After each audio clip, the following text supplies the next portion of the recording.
will take a while. And just for everybody who's here, we're just going to go down the list in alphabetical order by first name, just so that we don't leave anybody out.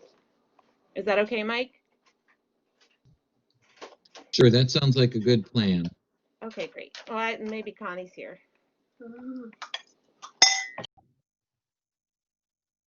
And I will also prompt our IT in case the live stream has not started, that we'll go ahead and start the live stream of tonight's meeting. And also, we'll be recording this session on Blackboard Collaborate, and we'll be posting the recording for this session on the ACSD website as well.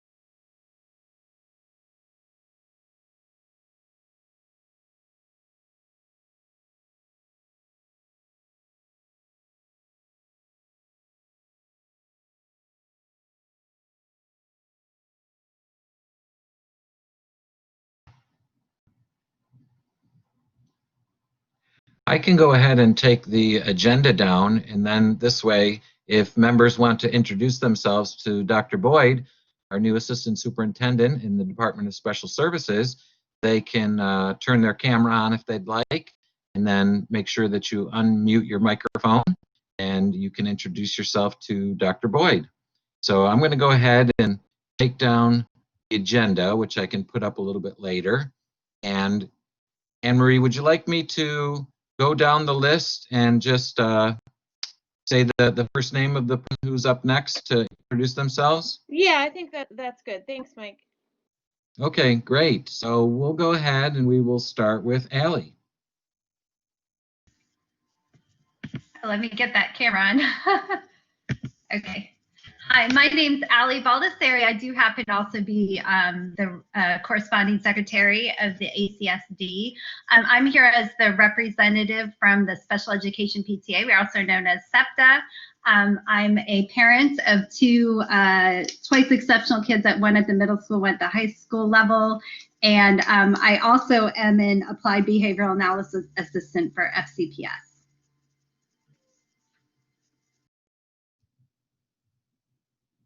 On to Andrienne, I think. Yes, Andrienne. Hi, I'm. Oh, okay. Sorry. Hi, I'm Andrienne Constance, and I am the League of Women Voters of Fairfax area representative on the board. I will be observing the board, as well as hope to contribute. I plan to write a report for the League of Women Voters at the end of this year, discussing the work that this committee does. And I am also the League of Women Voters of Virginia's membership director, as well as being a parent of two, one future FCPS student and another student in second grade at Hump Valley Elementary School. Thank you. Thanks. Anne-Marie? Hi, everyone. My name is Anne-Marie Ward, and I serve as the recording secretary for the ACSD. So I take all the minutes for every meeting. I take attendance. So if you ever need to be absent, please email me. I represent the Fairfax County Council PTA on this committee, and I have two children, a 9th grader and a 7th grader who has cerebral palsy and receives special education services. Brandon, you're next.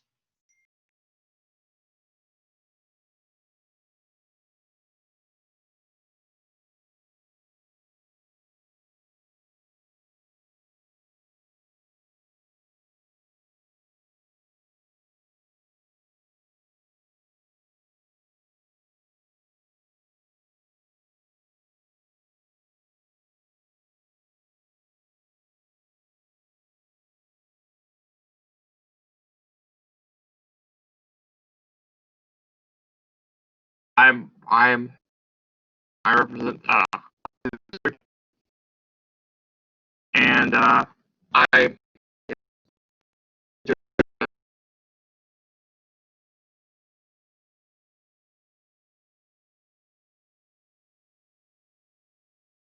and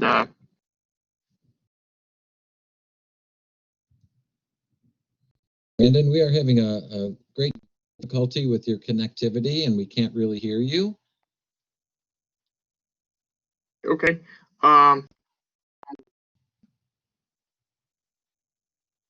Is it cutting in? Did this before.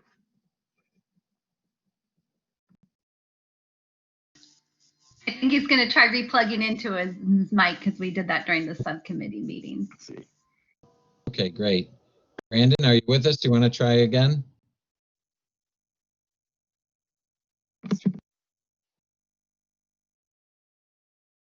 I'm gonna try again.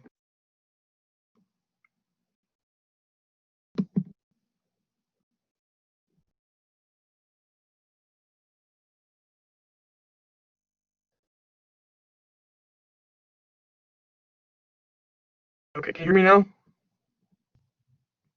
Yep, we heard you. Okay. Uh,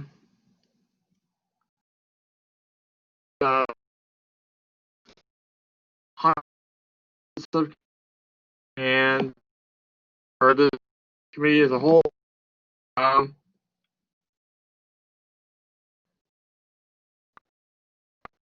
Disability, and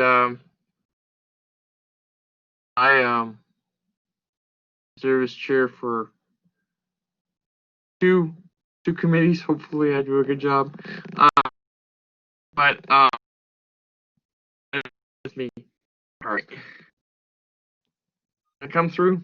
Hope I came through. Well, we probably caught about 70% of it, so we'll move on down, and then if we need to come back to you, we can always come back to you again. Okay. All right, thanks, Brandon. Brianna? Hi, I'm Brianne Russell Morris. I'm representing parents of autistic children in Northern Virginia, Poac Nova, who actually met with Dr. Boyd a couple of weeks ago. This is my first year on the ACSD, and I'm on the Policy and Regulations Subcommittee. Darcy. Hi, my name is Darcy Acovella, and I represent the City of Fairfax School Board. This is my third year on ACSD, and I have two children, one at Fairfax and one at Lanier. And my kiddo at Lanier has an IEP related to his dyslexia. And I also am a product of Fairfax County Public Schools, and I am a preschool special education teacher as well. Thank you.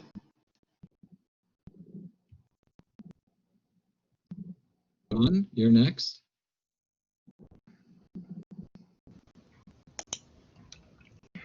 I think you said my name, Mike. Is that correct?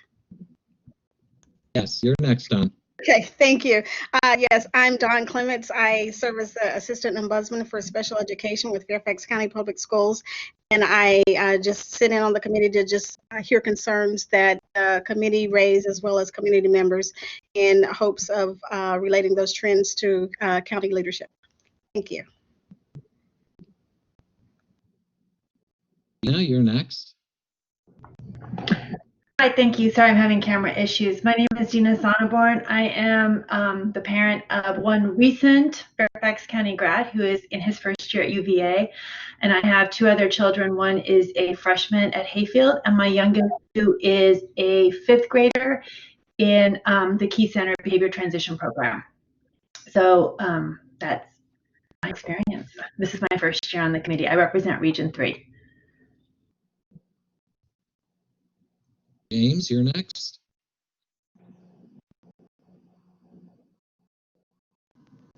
Hello. I'm Jim Gillespie. I head up Youth and Family Services for the Community Services Board. And also, I'm with our Community Children's Behavioral Health Initiative, Health Minds Fairfax, which is a partnership between the county and the school system, our private and public providers, and our families to improve mental health care for kids and families in the community. I'm a resident of Fairfax City, have two recent graduates from Fairfax High School, and we are veterans of the 504 process. Good evening, everybody. I'm Jane Strong. I am Director for the Special Education Procedural Support Office, and I'm glad to be here this evening. Joanne, you're next. Oh, hi, good evening. This is Joanne Walton, and I initially joined the ACSD as a parent of two students with disabilities here in FCPS. My daughter currently attends Nova, and my son is a middle school student. And now I have, last year I transitioned to the faculty, the position of faculty representative, as I have come back to teaching special ed in a school here in FCPS. So I'm excited to work on the family engagement committee. Thank you.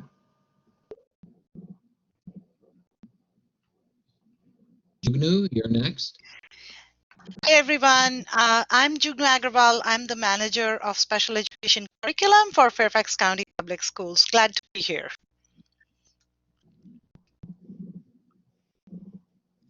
Linda, you're next. Hi, I'm Linda Mason, and I represent higher ed. This is my fourth year on the committee.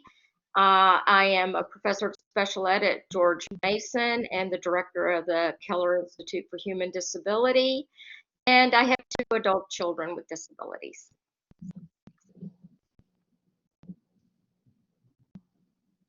Lizzie, you're next. Yes. Hi, everyone. Lissy John. I am a parent representative for the Drainsville District. It's my third year serving on the committee. I've got 3 kids, and my youngest has an IEP. On the side, I also serve as the board of the ARC of Northern Virginia, so I'm keen to make any connections there as it makes sense. Liz, you're next.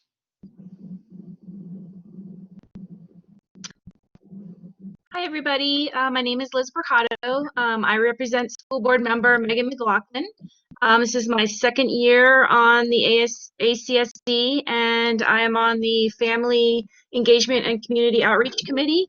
I am a graduate of Fairfax County schools, and my children, 2 of them went to Woodson. They're now in college, and my youngest is a junior at Woodson, and she has Down syndrome. Mary Beth. Hi, good evening, everyone. My name is Mary Beth Harrison Cunningham, and I am the manager at the Parent Resource Center. So I'm very happy to be here, and I do report out every month about what's happening at the PRC. Mary, you're next. Hello, just trying to share my video. I don't know if it's gonna work. No, well maybe it is. So hi, I'm Mary Hackman. This is my second year on the committee. I am with Providence District. I'm a parent of 2 children, one in Stenwood Elementary School. My older son's in 7th grade and has an IEP for reading, writing, and spelling disorders at Kilmer Middle School. And I'm not an educator. I'm a global security director at Visa. So I come from a slightly different perspective, but happy to be on the committee. Thanks. Megan, you're next.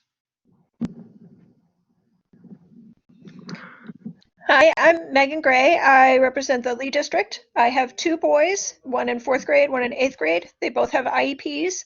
I won't go into the list of reasons for the IEPs because it's long. We're on a limited timeline here tonight. Usually when it's not COVID, I also I teach kids to swim as my day job. And I believe this is my 4th year on the committee, and I am pleased to be here this evening. Michael.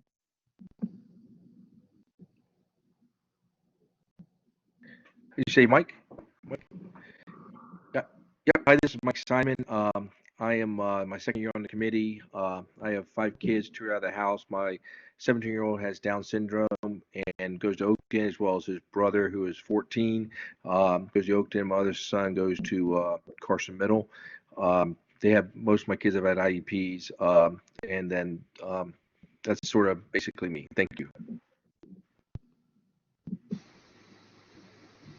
Dr. Boyd. Good evening. Good evening. My name is Michelle Boyd. I'm the new Assistant Superintendent for Special Services. I am extremely excited to be here with you. I look forward to collaborating with you. I long for the time where we can sit in one room and engage with one another, but I know we'll have to accept our virtual engagement, but I am happy to have this opportunity and look forward to doing partnering with you so we can have great things for kids. Thanks.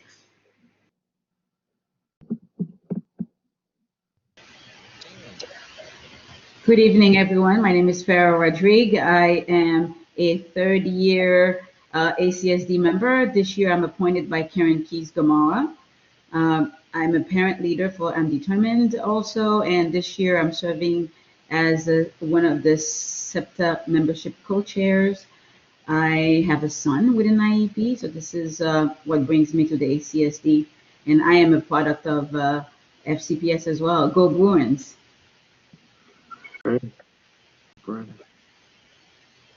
Rachel, you're next.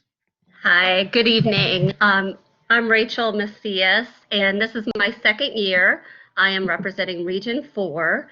I have 3 sons with IEPs within the Fairfax County school system, an 8th grader in the CSS program, a 6th grader at his base school, and a 4th grader at a CSS program, all 3 separate schools. We have 2 kids as well. And really looking forward to this year. And also by day, I work for the health department.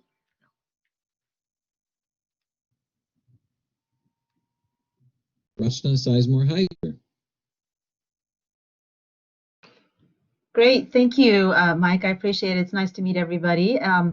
I'm Rachna Sizemore-Heiser. I'm your school board liaison to the ACSD. So I'm one of your at-large school board members, and I'm the liaison this year, which I'm super excited about because I was on the ACSD for many, many years as a citizen. So I'm excited to be back and obviously have a huge passion for the work that you're doing and a lot of respect for your role in advising the school board on issues related to students with disabilities. So I appreciate your time and your volunteerism here and really respect all the work that you do. Just a little bit about my background. Before I was on the school board, before I was on ACSD, I did a lot of work in disability justice. That was my passion, my advocacy. I'm one of the ones who went down to Richmond to lobby for the special permission locally verified credit. So I have 2 kids who went through FCPS. My son is a senior at Lake Braddock. So I heard somebody say go Bruins. So I'm just hopefully that you meant Lake Braddock. Yeah. So there you go Bruins. I have my son is a senior there now. He has an IEP. He started, I think he was in the 2nd or 3rd year ever of the preschool autism class, enhanced AUT. He's been in he's now in sort of Cat A classes for self-contained, but he's also a really brilliant musician, and so he's really redefined twice exceptional for me. And then I have a daughter who graduated in 2017 who had a 504 for middle and high school, was also twice exceptional student. So I'm just excited to work with you guys, and I'm happy to be here. Thank you. And I wanted to give a shout out to Rich. He's next on our list, but Rich works for Information Technology Department, and he is streaming for tonight's ACSD meeting. So Rich, we just want to thank you for helping us out and making sure that this presentation tonight meeting is available for our community to see. Anna, you're next.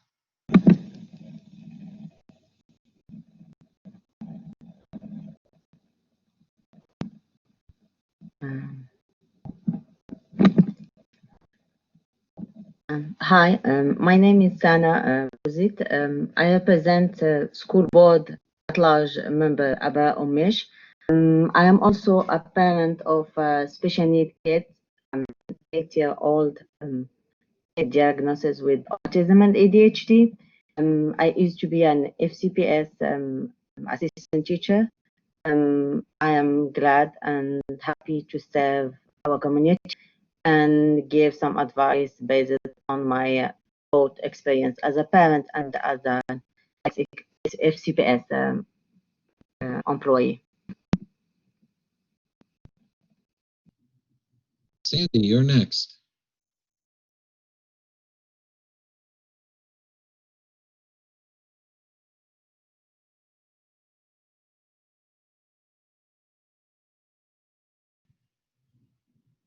I think Sandy may have dropped off. Why don't we go to Susan, and then if Sandy reconnects, we can go back to her.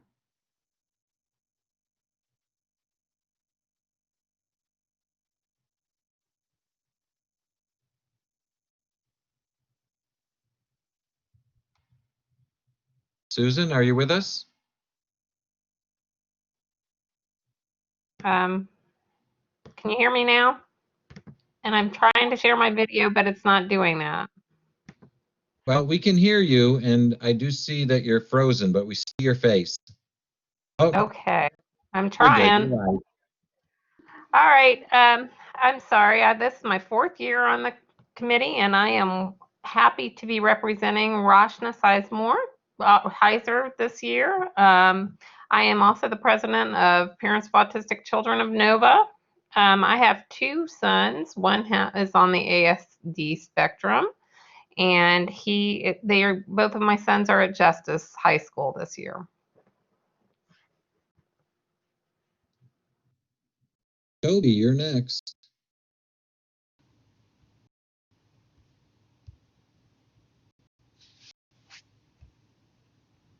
Hi, everyone. My name is Toby Latham. I'm the representative for Springfield District, which is represented on the school board by Laura Jane Cohen.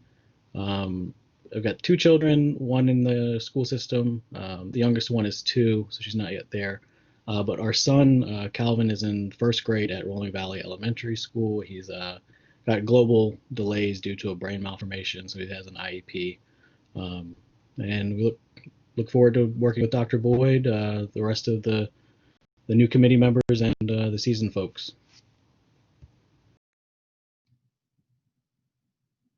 Sandy, we're going to try to go back to you.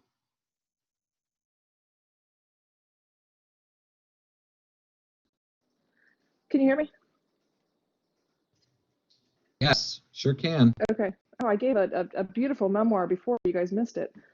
I'm Sandy Dalhoff. I'm the representative from Neighborhood and Community Services, which falls under Neighborhood and Community Services and under the Human Service umbrella. And I work specifically in therapeutic recreation, which supports and provides programming for individuals with disabilities.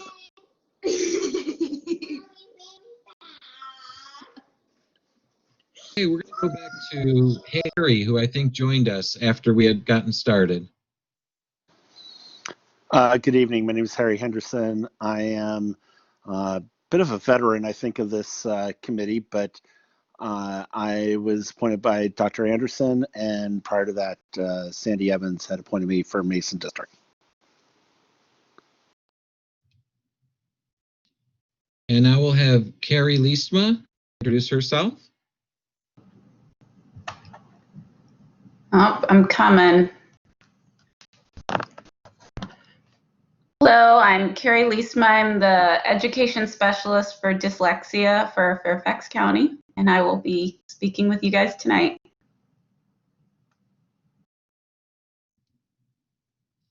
And I want to give another shout out to Natasha Anthony, my administrative assistant, who does a fabulous job every month making sure that all of us have the links to get into this meeting, and she troubleshoots with us in case we're having any technical issues or problems the day of the meeting. And so, Natasha, I just want to thank you for joining us and all the efforts that you put forth in making sure that we're connected each month. No problem. Thanks, Mike.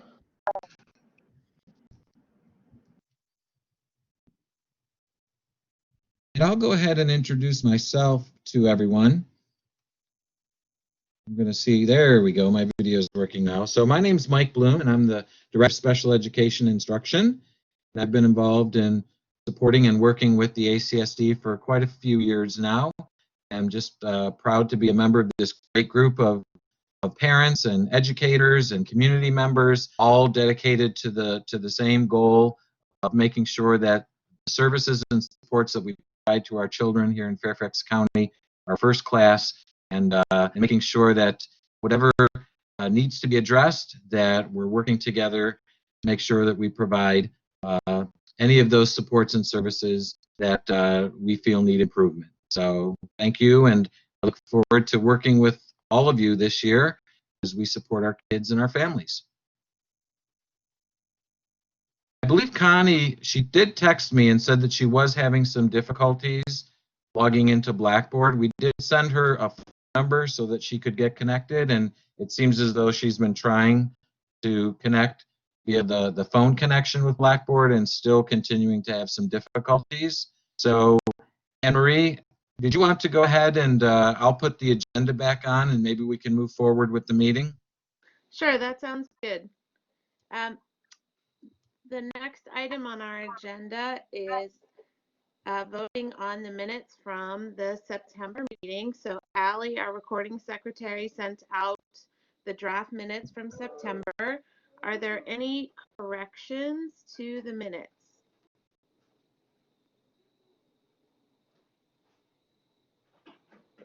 Okay, if there are no corrections, may I have a motion to approve the minutes? I move to approve the minutes. Second. Thank you, Joanne. All right, so the way that we vote is just to use the little hand raising feature there that you see. So just please raise your hand if you vote to approve the minutes from September. Thank you very much.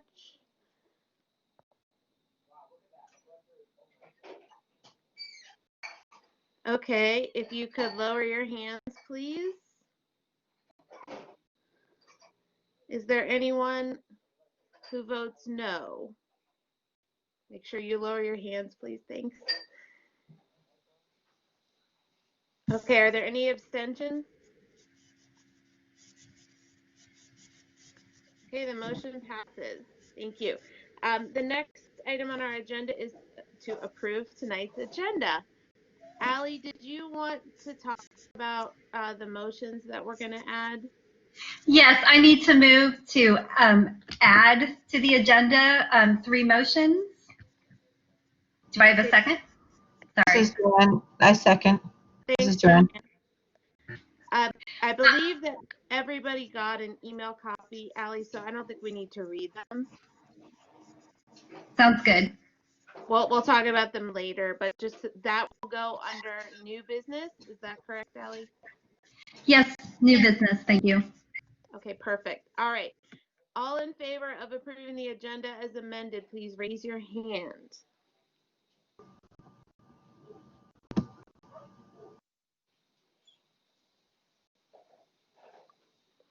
Okay, please lower your hands. Thank you.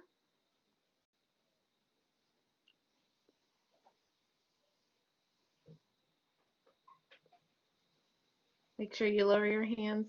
This is so weird. Sorry. Jason, let's see. I'm sorry, your hands are still raised. Lower them, or I can lower them for. Oh no, I can't. I'm not moderating. Thank you. Is anybody opposed to amending the agenda? Are there any abstentions? The motion passes. Thank you very much. And now we'll move on to Allie for public comment. All right, thank you. Okay, toggle to the right document. Give me just a second. Okay, all right. We thank those who took the time to, we had public comment for the first time. We had a lot of public comment. We thank those who took the time to submit public comment at this virtual meeting through email, video, and audio files. Time is set aside each meeting for public comment, and we hope to hear from parents, educators, and students in our greater Fairfax community. I'll note the guidelines while we're discussing public comment. that your testimony informs our work. At a minimum, the topic of each and every public comment will be included in the ACSD annual report, and public comment may also be quoted or cited in the report. Public comment becomes a part of the public record of our public organization and hence accessible to anyone, so speakers are asked to withhold information they do not wish to be public. And language and themes should be appropriate to an audience of all ages, as we are live streaming and meeting recordings are posted. Thanks again for taking the time to make public comment. Mike, so I have some that I'll be reading into the record. Why don't I start with the first written one, and then Mike, you'll probably want to play the video after that. How does that sound? I'll go ahead. Okay, so. Yes, thank you, Ellie. Okay, all right. I have testimonies on behalf of Norm Hall submitted in writing retroactively. This is submitted in September of 2020. Tonight, I am concerned about elementary age students who have identified or possible conditions which may affect their learning and are accessing their education via the Supporting Return to Schools program run by the Fairfax County Department of Neighborhood and Community Services Office for Children.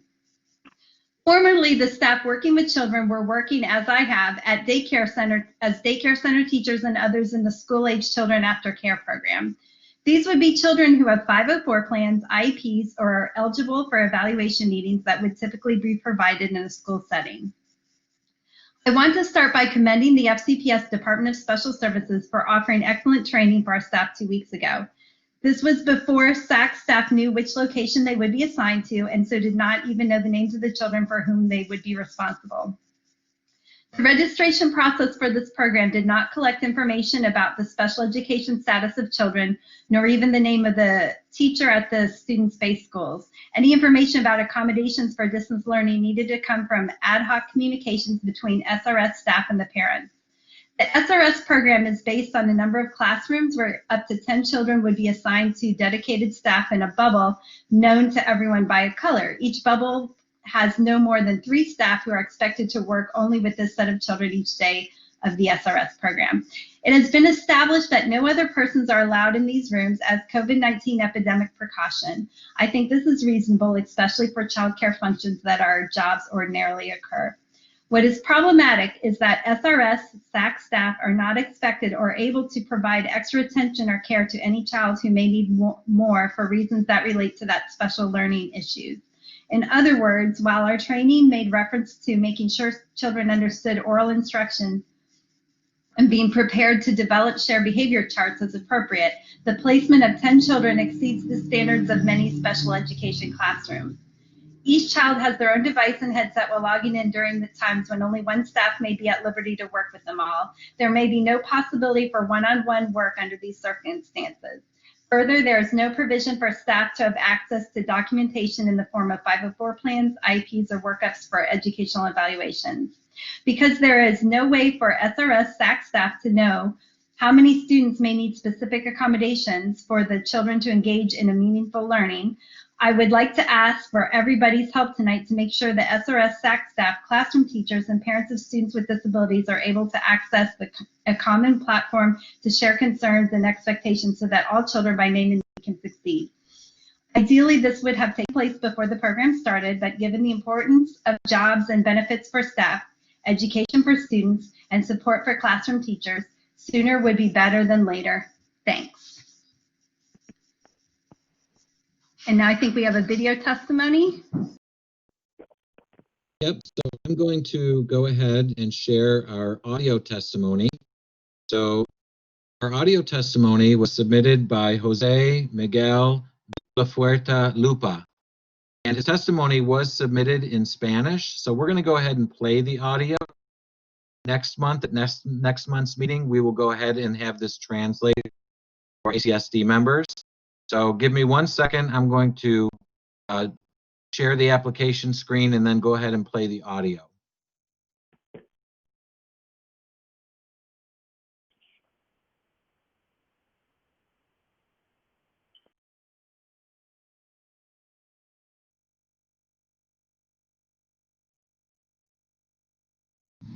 Buenas noches, distinguidas autoridades. mérito a la invitación que hicieron por correo electrónico, voy a compartirles un poco de mi testimonio respecto a mi hija de 15 años, María José Giselle Villafuerte Andia. Ella tiene 15 años, es una niña maravillosa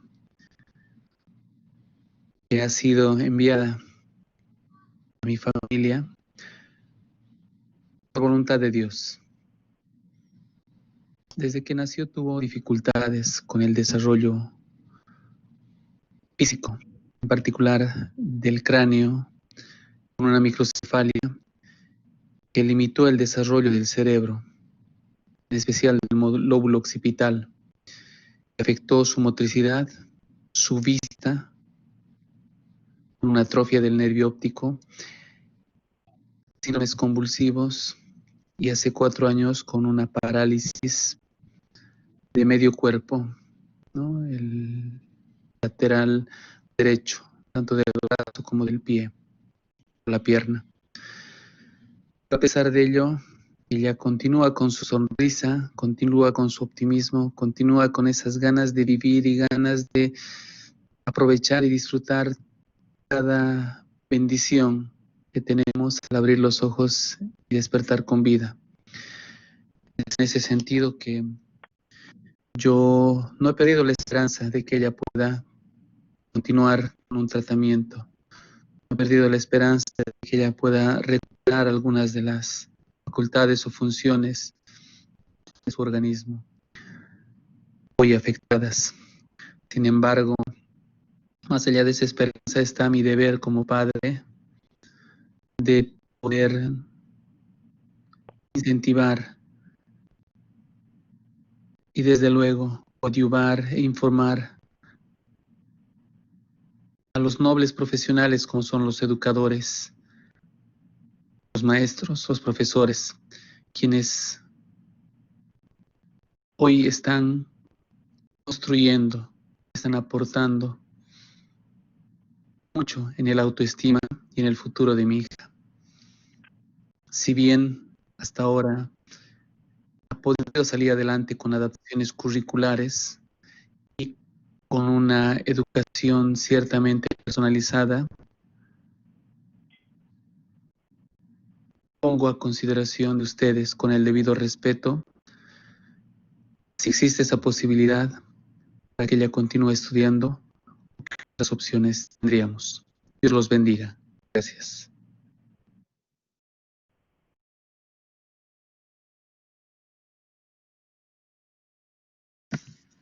Okay, if that's okay with you, Mike, I'll move on to another written testimony. On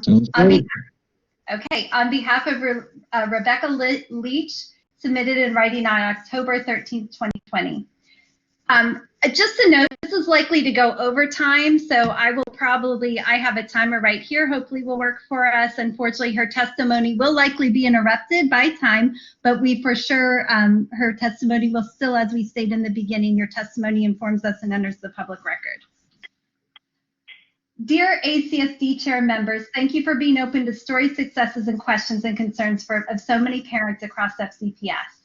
Learning disabilities were not on my mind when I had 3 kids, as there is no known family history. My oldest son, David, now in 5th grade, was recognized by his daycare providers and others as smart from a very early age.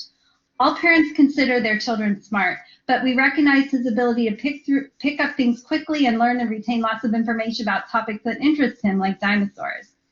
However, David was unable to remember some very basic things like his address and had troubles remembering his letters. In pre-K, we hired his teachers to tutor him a few hours a week on his letters because his parents, we thought he just wasn't getting it and felt he was behind his peers. We were secretly relieved that David missed the age cutoff for kindergarten by a few days.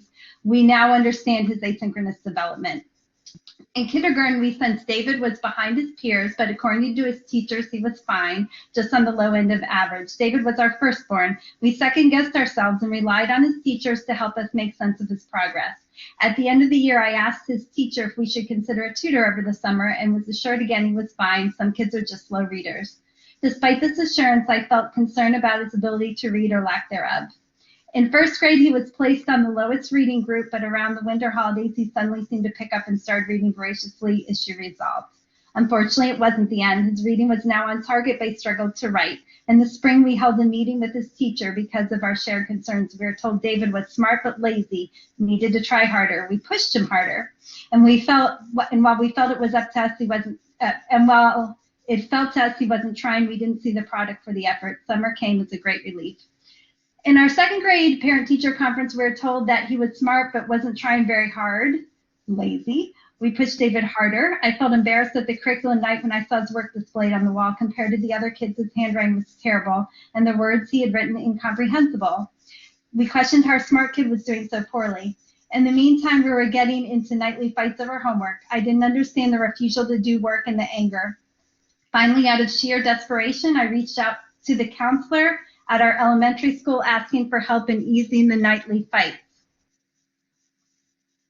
She, in a response I am forever grateful for, suggested we do a child study. I had no idea what that was, but honestly, I didn't care at that point. I was willing to do anything to help figure out why my smart kid was so lazy and why writing seemed such a battle. Around the same time, we hired an FCPS teacher, now a reading specialist, to tutor him. She reiterated to us that he was lazy and did not demonstrate a growth mindset. At the end of David's second grade year, we got child study results. I wasn't surprised to hear that he was the 99.5% percentile for intelligence. What was surprising was that, I'm going to finish this paragraph and then stop. What was surprising was that he was identified as 2E, twice exceptional gifted, but also had dyslexia, anxiety, and executive function issues. These were all new diagnoses to me that I knew very little about. That night, I began my research and eventually joined SEPTA and learned how I could best advocate for him. When he started third grade, my husband and I met with his teacher before school started, who was in a level 4 class, so we could get him started on the right track and help understand David and his IEP. We can move on to the next testimony. Okay, thank you, Allie. I'm going to go ahead and share a video testimony from Amanda Campbell. Give me 1 second while I put it on the screen.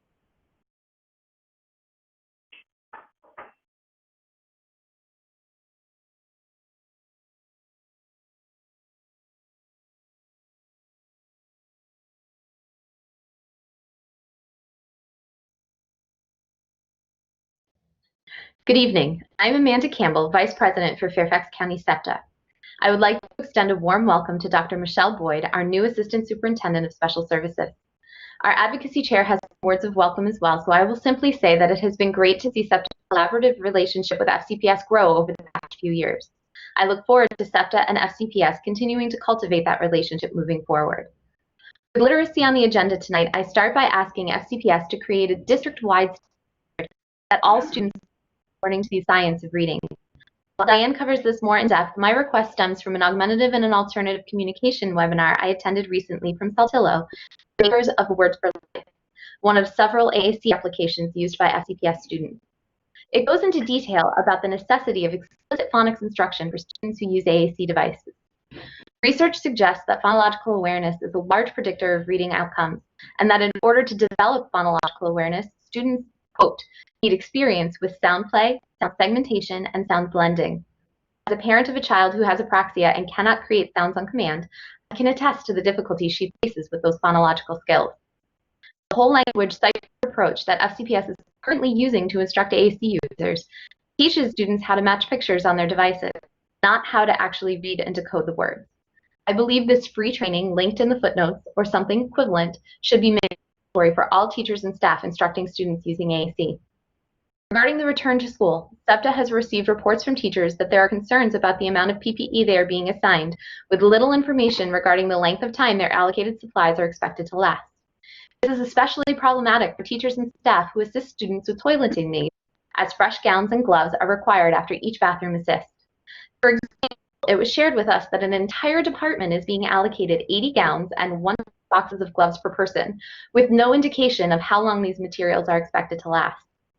The class contains even just 4 students who require toileting assistance, and acknowledging that most children use the school restroom at least twice a day, a single teacher will have to replace their gown 8 times per day. Plus, many students require the assistance of 2 staff members to support toileting, especially for the older students. Those 80 gowns are not going to last very long at all, not to mention there's no information as to how often they will be laundered if they are reusable. Additionally, parents have concerns about how students who split time between self-contained and general education settings and curriculum will access their general education time, not just during the cohorts, but once the hybrid option begins for all students. Questions have been asked repeatedly about how these students will access their general education curriculum time and peers as we move into more in-person teaching, but there has been little direction provided publicly. It must be noted that access to general education peers and curriculum is not a plus or a benefit for these students. It is a legal necessity to access the least restrictive environment. Given that there is a return to school work session this week, we look forward to hearing more on how FCPS will address these concerns. Thank you very much. Okay, I have another written testimony I guess I will go ahead with. Okay. On behalf of Shannon Duncan, submitted in writing October 14th, 2020. Good evening. My name is Shannon Duncan, and I am a founding member of Decoding Dyslexia Virginia. We welcome our new Assistant Superintendent of Special Services, Dr. Michelle Boyd, and look forward to many years of collaboration and support of students with dyslexia within the school district.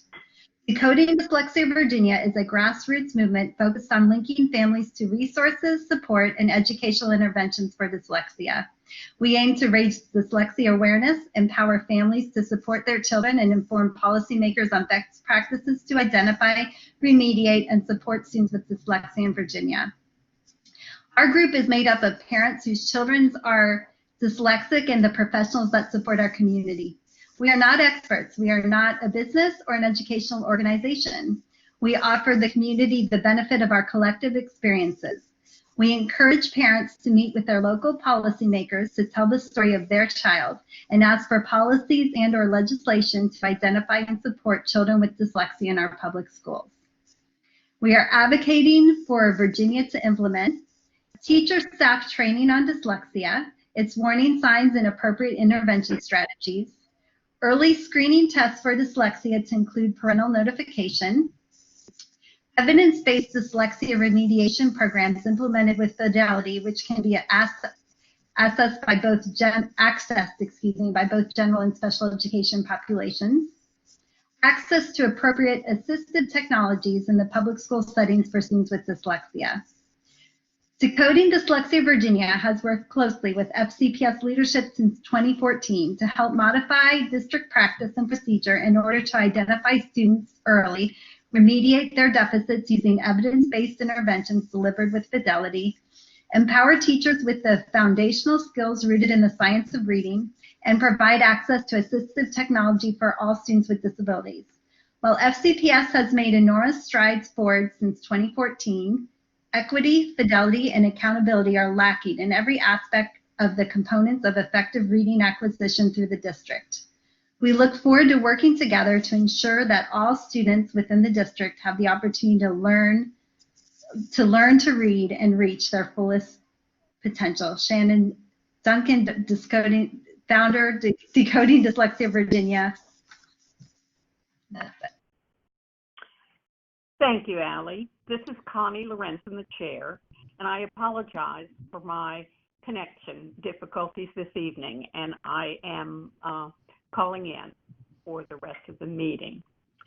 Does that conclude all of the public comments so far this evening? Connie, we have one more video testimony to share, and then that will be all of the public comments for this evening. Okay, thank you, Mike. Sure. So I'm going to go ahead and share another video public comment that was submitted by Diane Cooper Gould.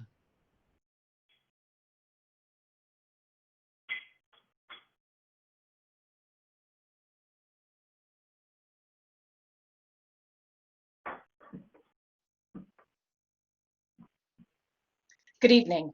I'm Diane Cooper Gould, Fairfax County SEPTA Advocacy Chair.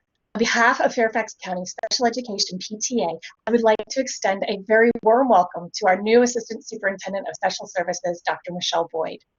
Dr. Boyd, since the inception of SEPTA, we have been working collaboratively and fruitfully with FCPS and the Department of Special Services to address the needs of our students with disabilities, their families, and the staff who work with them. It is our belief that a collaborative approach yields the best results, and it is always our goal to encourage communication, respect, and partnership between our organization and FCPS. SEPTA is 100% volunteer and fueled by a passion to help students and staff alike reach their full potential and thrive. Working together with FCPS, we have assisted in the development of the FCPS Special Education Parent Handbook and TUI Handbook, hosted multiple town halls and meet and greets for FCPS DSS staff, funded numerous mini grants for FCPS staff, testified at the school board, board of supervisors, and lobbied the General Assembly regarding staffing ratios, school-funded, unfunded mandates, special education staff shortages, and have advocated on issues ranging from meaningful inclusion, literacy, twice exceptionality, assistive technology, restraint and seclusion, IEP process, presuming competence, and the need for consistency, fidelity, and accountability within FCPS. Tonight, I am excited to speak on behalf of literacy. I am a dyslexic self-advocate with a dyslexic daughter. I also self-advocate with Decoding Dyslexia in Virginia, in addition to SEPTA. Literacy is my passion, but I am alarmed by how the politics of reading has stunted the implementation of the science of reading, despite decades of evidence showing what is needed to effectively teach all students to read. The 5 pillars of literacy, phonemic awareness, phonics, vocabulary, reading comprehension, and fluency must be taught in an explicit and multisensory manner for all to become the best readers they can be. FCPS is not now, nor have they previously taught reading with fidelity according to the science of reading. The theories of natural reading and whole language have been proven to be ineffective methods of teaching reading, and we can see this in FCPS's own data. Our literacy rates have stagnated, and indeed the SL scores of our students have been flatlining or declining in all subgroups in recent years. This cannot continue, and the answer is literally at our fingertips. The science of reading is clear. Best practices for dyslexic students are the best practices for all students. Rather than waiting for students to present with problems and then try to make up for years of lost academic time as we do now, if we teach all students the science of reading from the beginning, we will increase literacy for all FCPS students.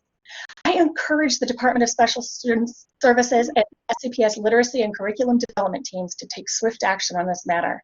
Continue to reach out to SEPTA and DDVA and work with community stakeholders to ensure that every child in FCPS learns to read early and learns to read well. Thank you.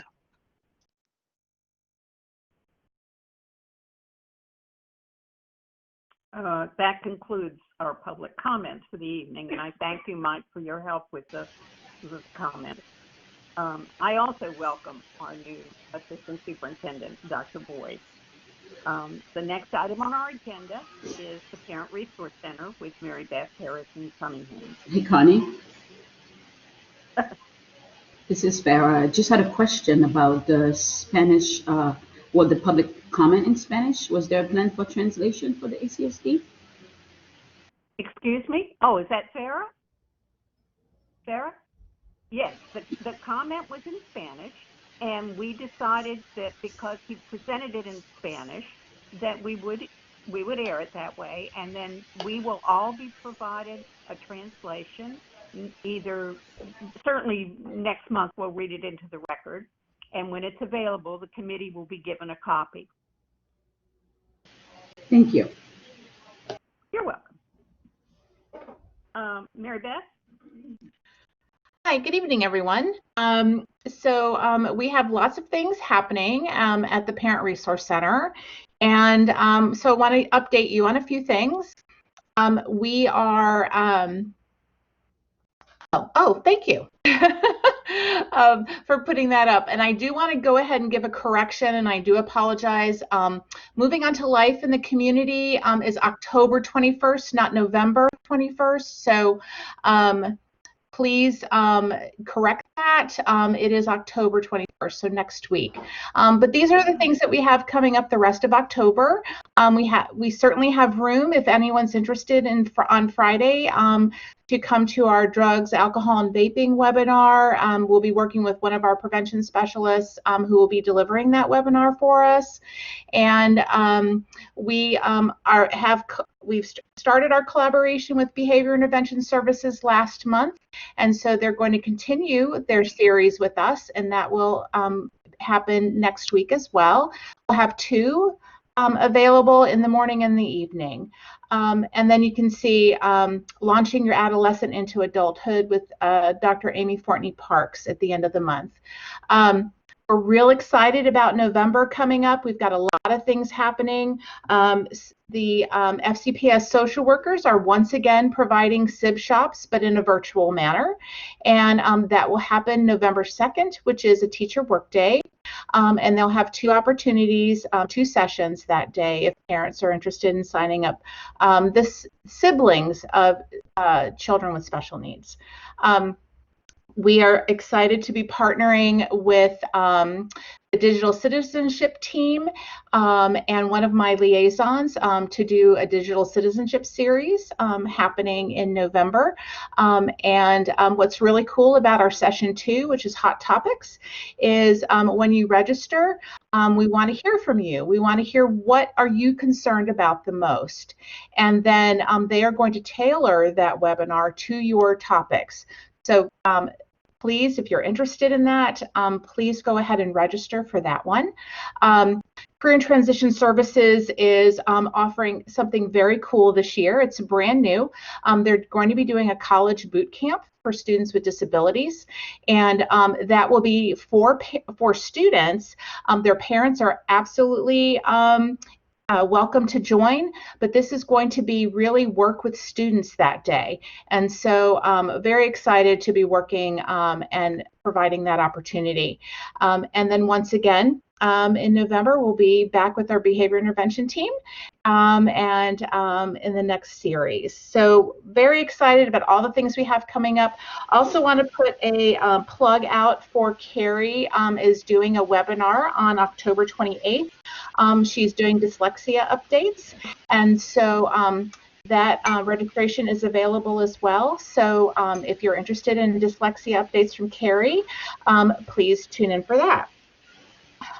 Do want to bring you up to date a little bit about our library, and I think I mentioned this last month, but our library is open, not to come in and browse, but to certainly browse our library online. We are have available contactless checkouts on Wednesdays, and so if you give us a call or shoot us an email about the books that you might be interested in from our library, we can have those ready for you if you'd like to pick them up at Dunloring on Wednesdays, and we do that from 9:30 to 3:30 every Wednesday. But also, if you're interested in having the books sent to your child's school, we are very happy to do that, and we will send it to the school librarian.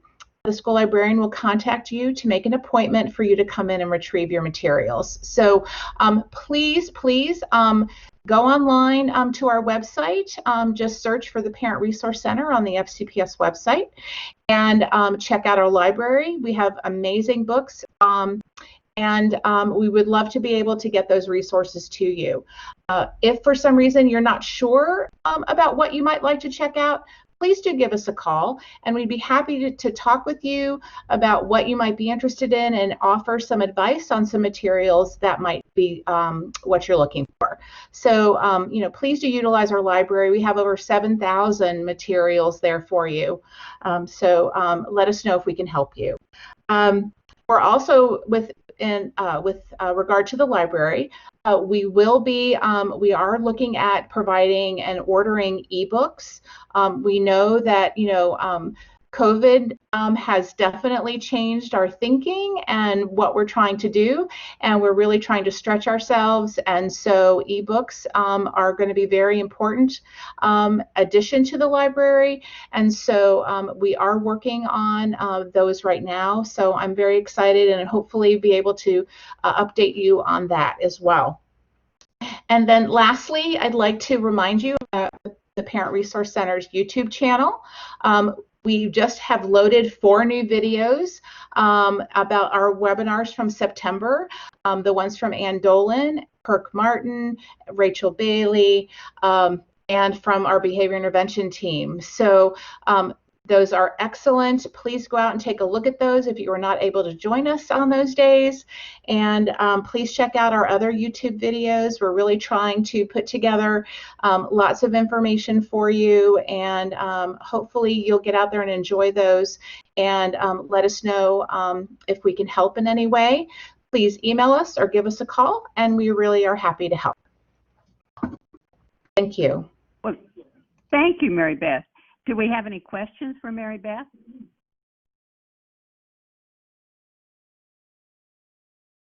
Okay, well, Mary Beth, you know how much I enjoy and I'm happy about the library being available. And you know I've been on this advisory committee for a long time, back when we were recommending that there be videos of the presentations so that the parents would be able to see those. And all of this is just wonderful news. And every time you present and share all the good news, I'm always thrilled.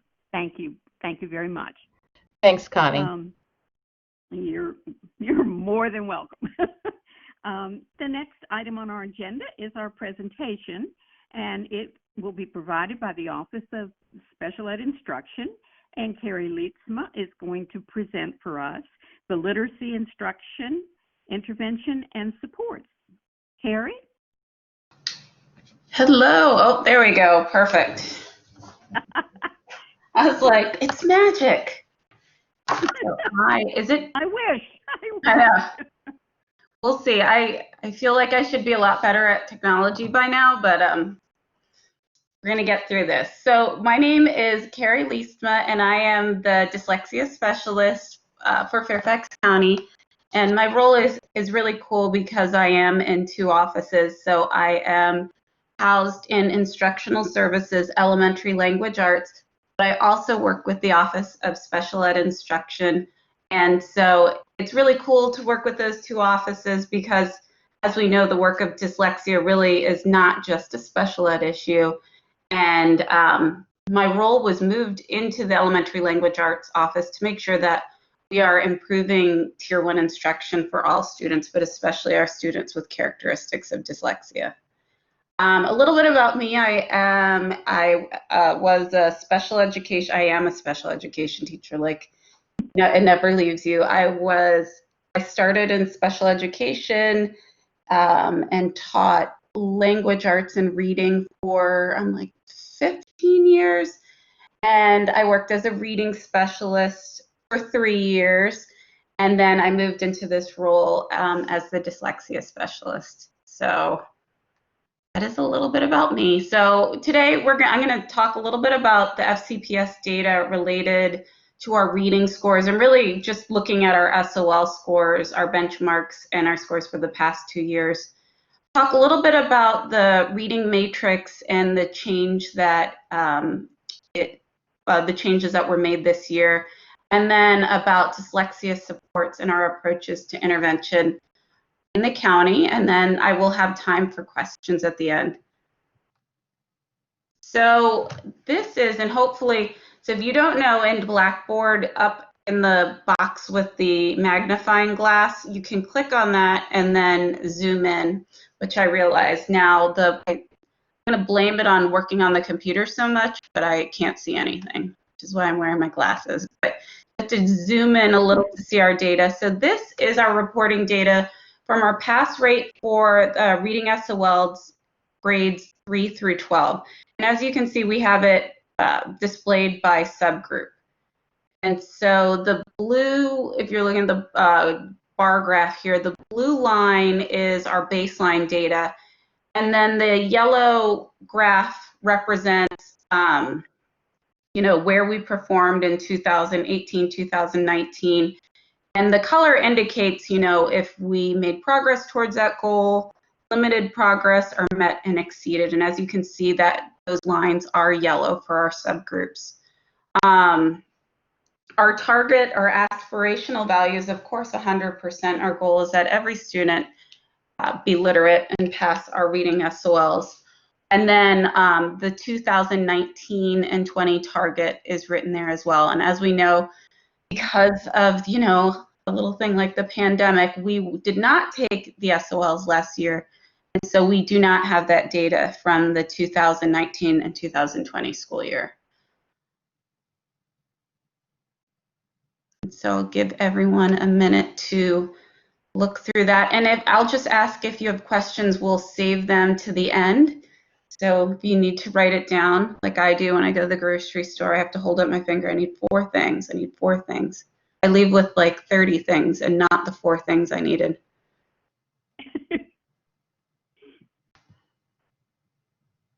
Okay, so, you know, part of my work, a lot of my work in the Office of Elementary Language Arts is really looking at how we can ensure that our students become effective readers, and not just become effective readers, but gain a love of reading and a lifelong love of reading. So we are going to talk a little bit about some of the things that we are doing currently to support our students in literacy. So I'm going to advance the slide here. Okay, so I'm going to zoom back out. And if you need to zoom back out, it's like the X with the arrows. This is a copy of our new and updated reading matrix. And you know what, I realized that we put a link on it, but people probably can't click on it. So I'm not sure, Mike, or if anyone knows how we can ensure people get a copy of it.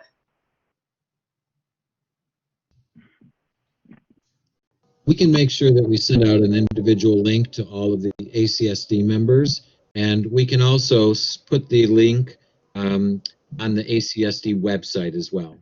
Wonderful, thank you. So I was hoping that people would be able to open it, but that is okay, because in the next slide, I'm going to summarize the differences. So some people may be familiar with the reading matrix that we have in the past. So I just wanted to talk a little bit about the changes that were made and some of the reasons. So I'm going to advance. So the things that are the same in our new reading matrix from the old reading matrix, we still break down areas of disability by domain. And so when we're thinking about the areas of support that students need in reading, we really like to think of that simple view of reading so we can ensure that we are targeting the area that is the student's struggle. And so, you know, we are looking at decoding, comprehension programs, and then fluency support, and then comprehensive programs, in addition to spelling and writing. And so we have the chart broken down by domains. And we still link to the publisher of this reading program on the new matrix.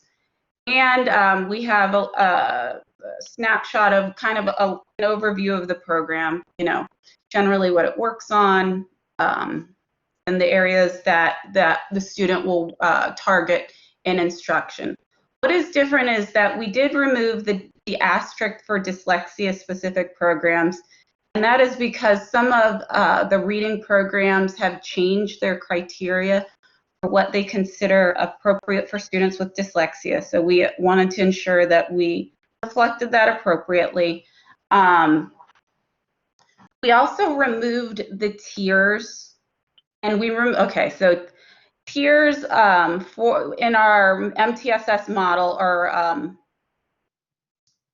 multi-tiered system of support for schools, are generally, we look at tier 1 being core instruction, tier 2, and tier 3. And so this year, FCPS has adopted an MTSS model where the tiers are slightly different, where the tier 2 is a reteaching of essential standards, and then tier 3 is any program that addresses foundational gaps in knowledge. And so some of our programs that used to be listed as tier 2 would then be considered tier 3, but since, you know, different areas use different tiering systems, we did remove those tiers to add clarity.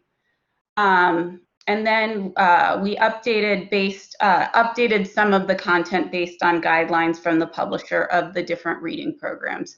And so those are the main differences of the reading matrix. And I will say, you know, the reading matrix is a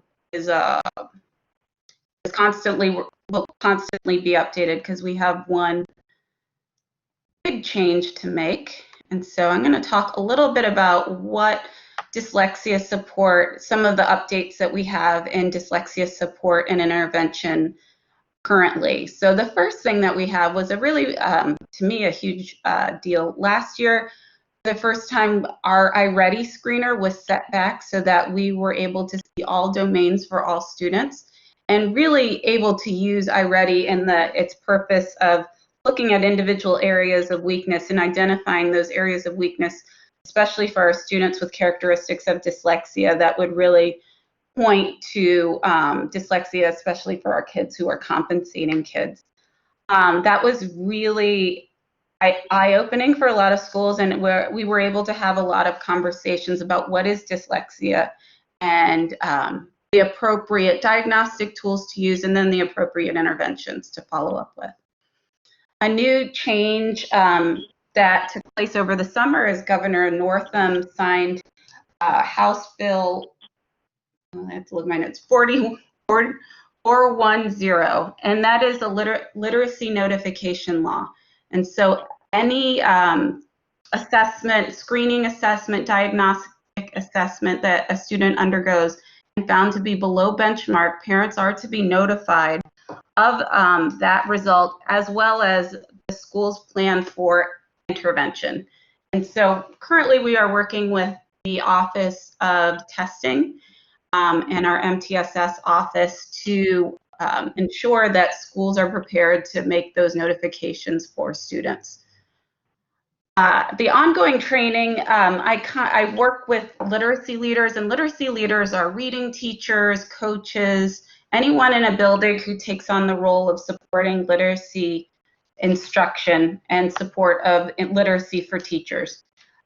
So I meet with that group 4 times a year, and last year our focus was on using screening tools and diagnostic tools to find characteristics of dyslexia in students and the appropriate interventions to follow up.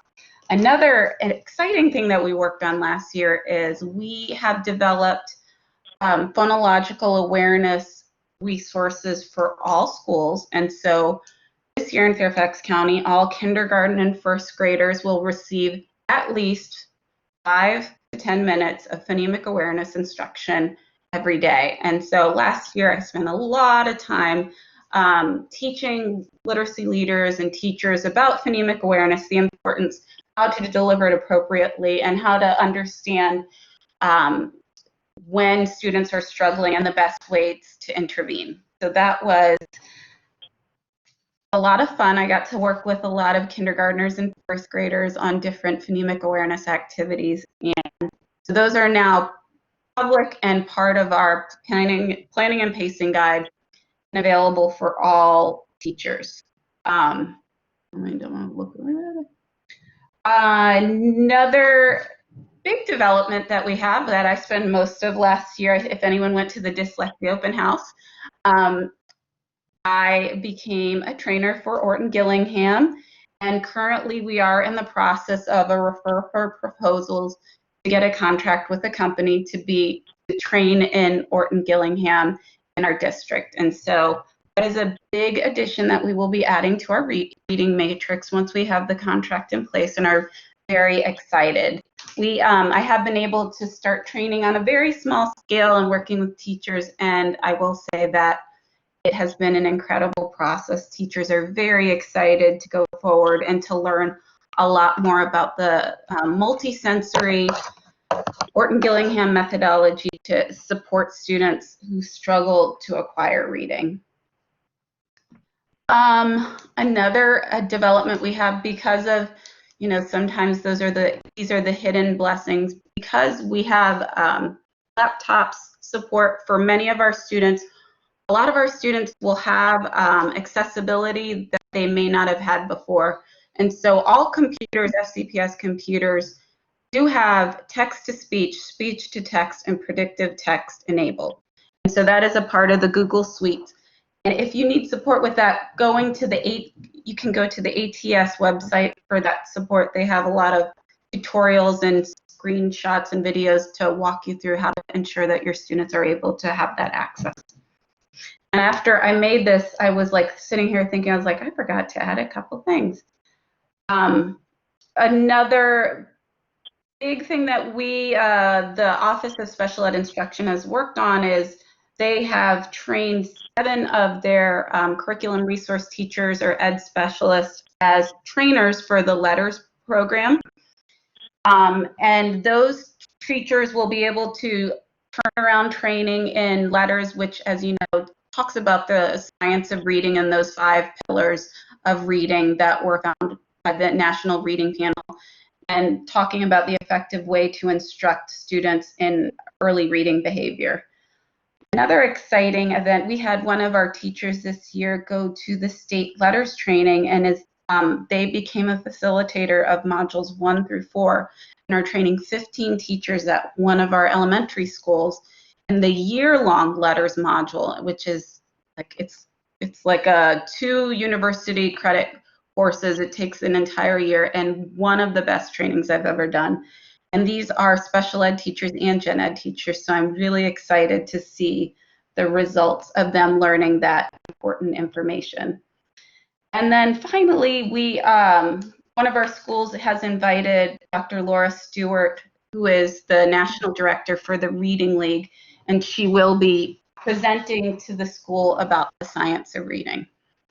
And so I just talked a lot. It's just like I just talked a lot.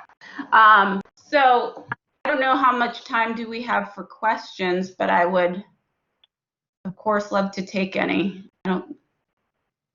We have time for some questions, Awesome. Carrie, and thank you for all that good talk. Oh, like I said, it's hard when you're like talking to the computer. I'm like, I just don't know the reactions. I like to see people's faces. So Mary, The chair appreciates. Are there questions? Mike, can you help us with questions if there are any? Will you raise your hand? If you have a question? Yes. If you have a question, raise your hand, and I will. And I'm going to be sure to take notes because it's late, and I want to make sure I get them all down. So I think Mary had her hand up first, and then Al. Yeah, thank you. Thanks so much for your presentation. It's really helpful. I'm wondering if you can explain a little bit more of the asterisk issue. I wasn't sure I totally got what the difference in criteria now is. I think you mentioned that there's a difference in criteria for what's considered to be teaching toward dyslexia. Is that what you were saying? Yes. So I don't know if Mike, do you want to help me with this, or I can answer it.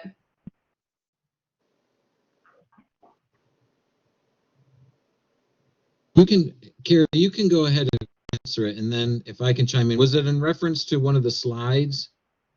Yes, it was the removing the dyslexia. So when, let's see, 2016, we had a dyslexia audit where we had a professor come in and evaluate our reading matrix and to determine what, if we were offering the full breadth of what we could for our students with dyslexia.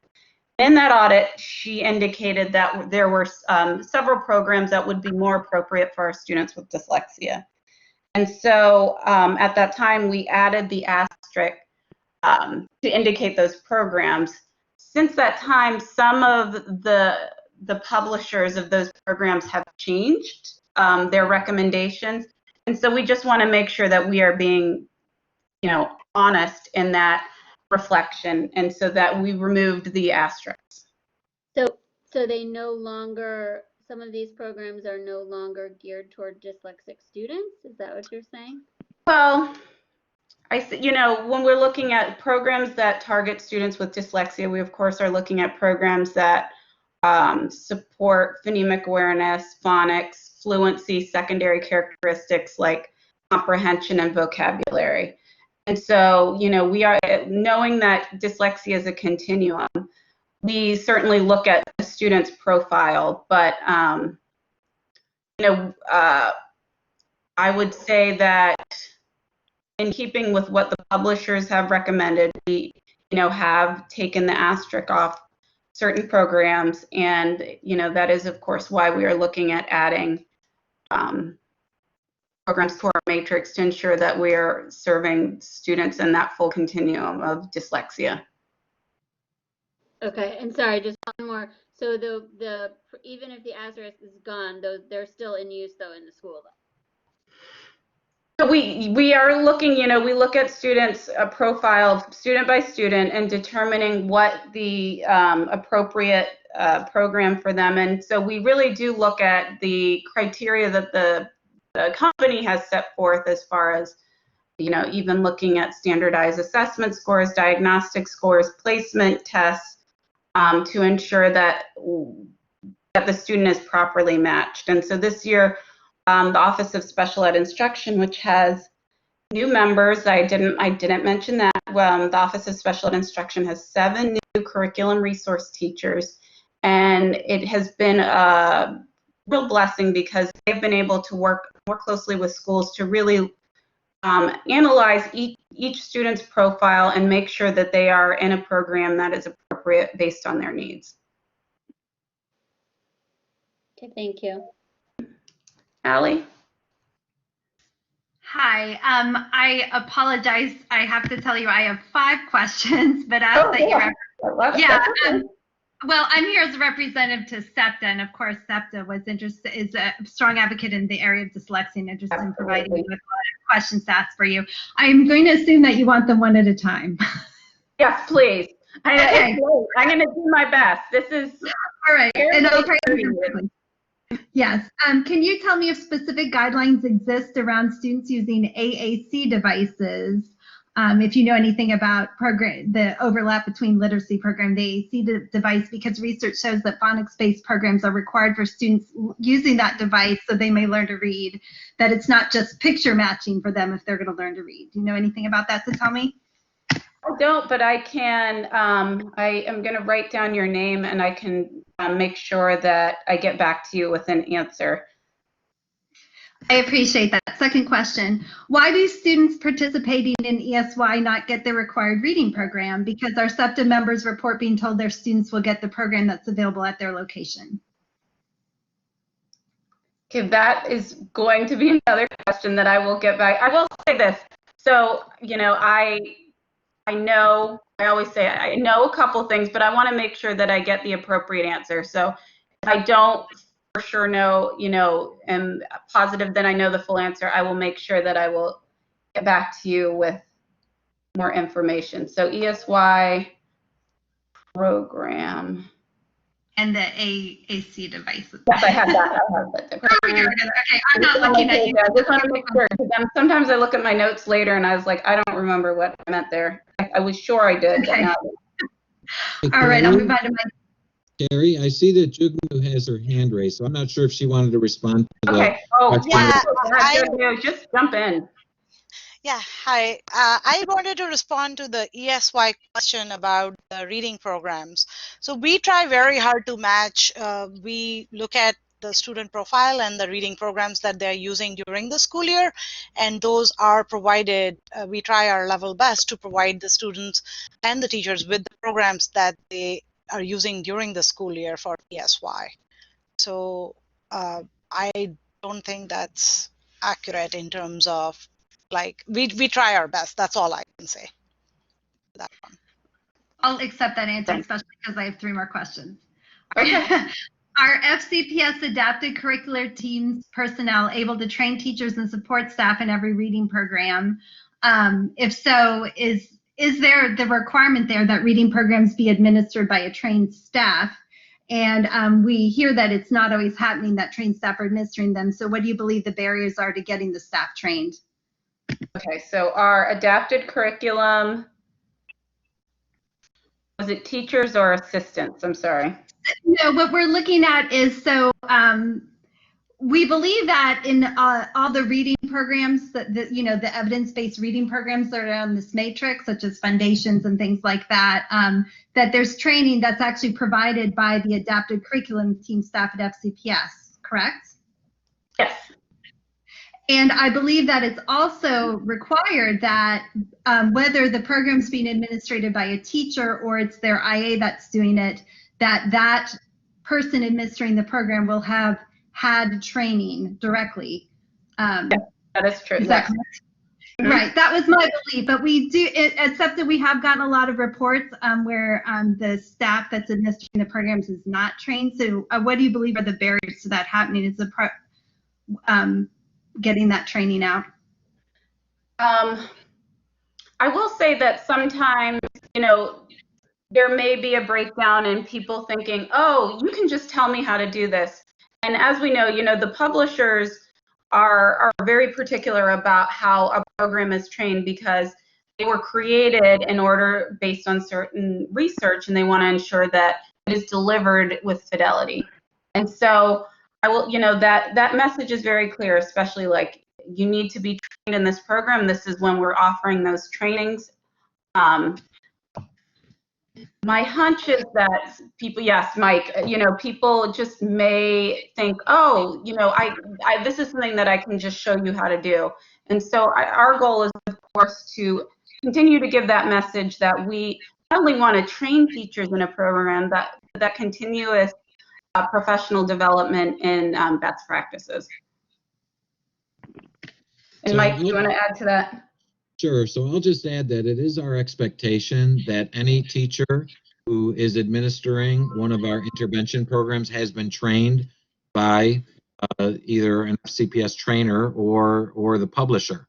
And so if a parent is aware of a situation where they've learned that a staff member is providing an intervention to their child who has not been trained in that intervention, then you can bring it to the attention of that school principal, and or you can bring it to the attention of our Office of Special Education Instruction.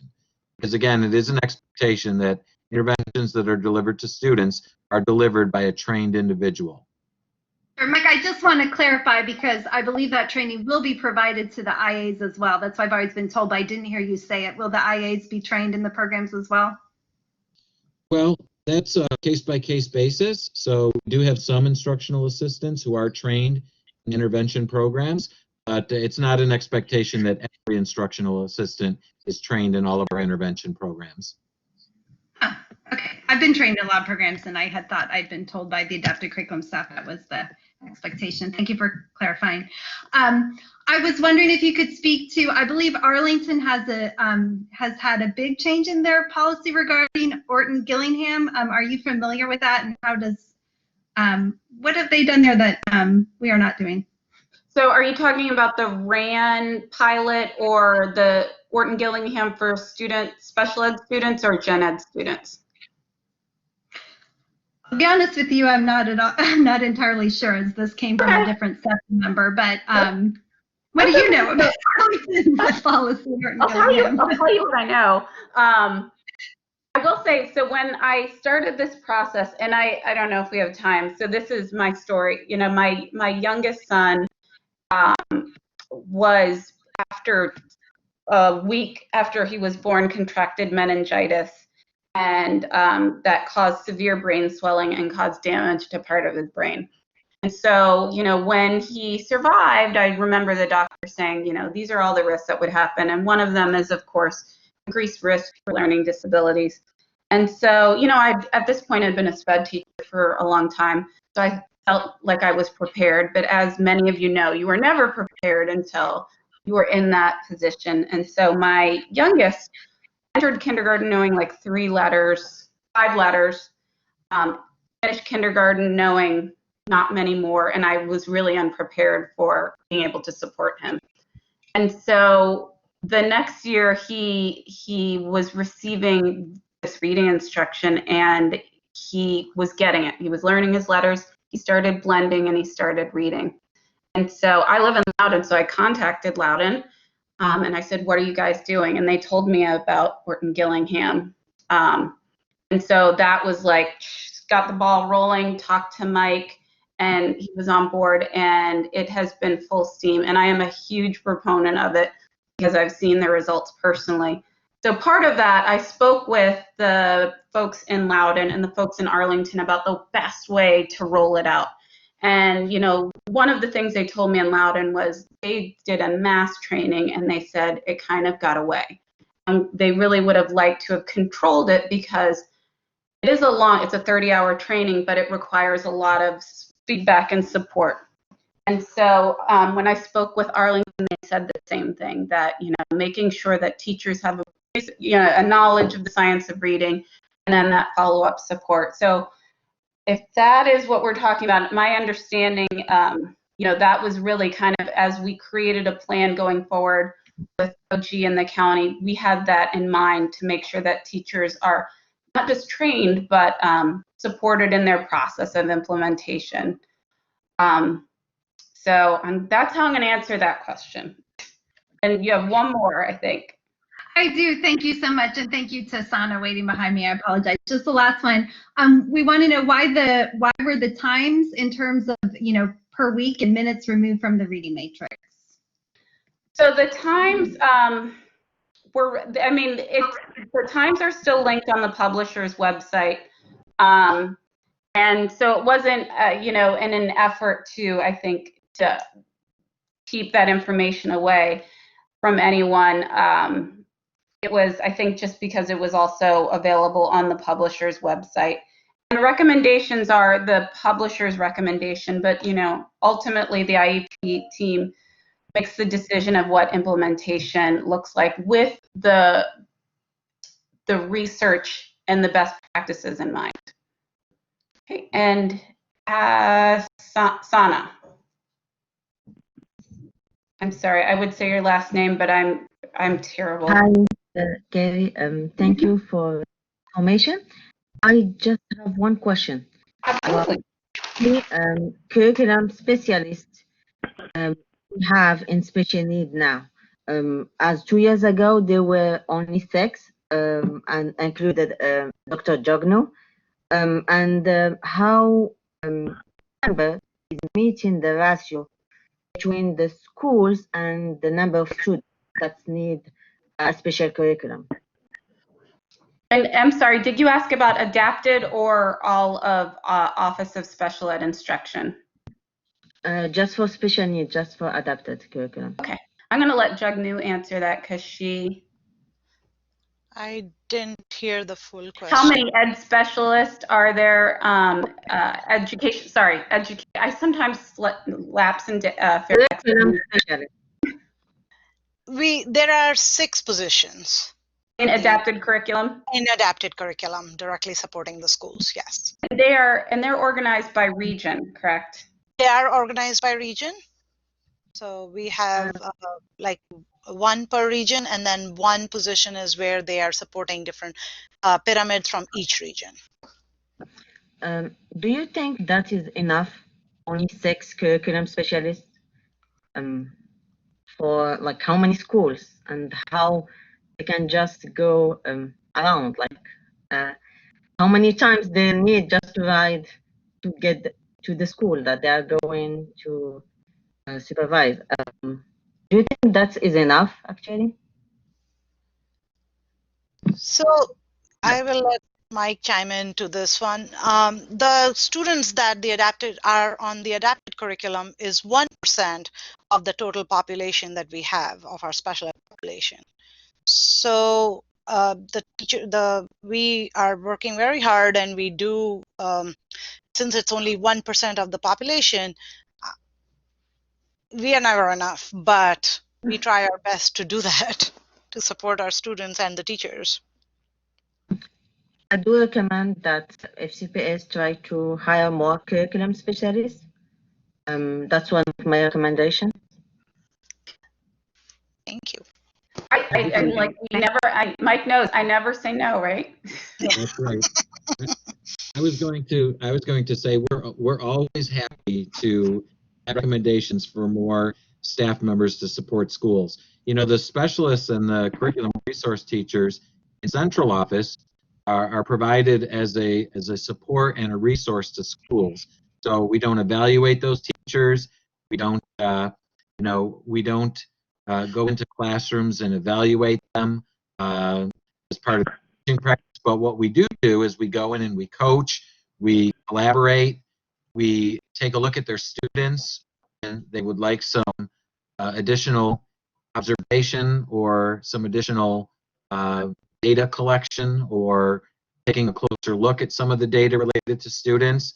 And then we collaborate with school teams, our staff does, around instructional programming. So you're right, 6 individuals to cover all of the students in the county is not a lot of central office support staff. But we do provide a service as a support to schools. So not every single teacher who's teaching the adapted curriculum is reaching out to us for support, but we still do have quite a few teachers that are asking for our support.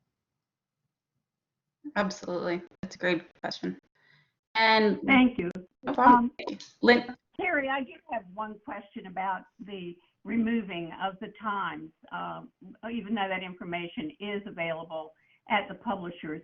I think that's an issue of fidelity, and I think it would be a benefit to parents to at least know what is recommended when they are talking collaborating with their IEP team. So I guess I would ask you to seriously consider putting that information back into the matrix as you revise it and move forward.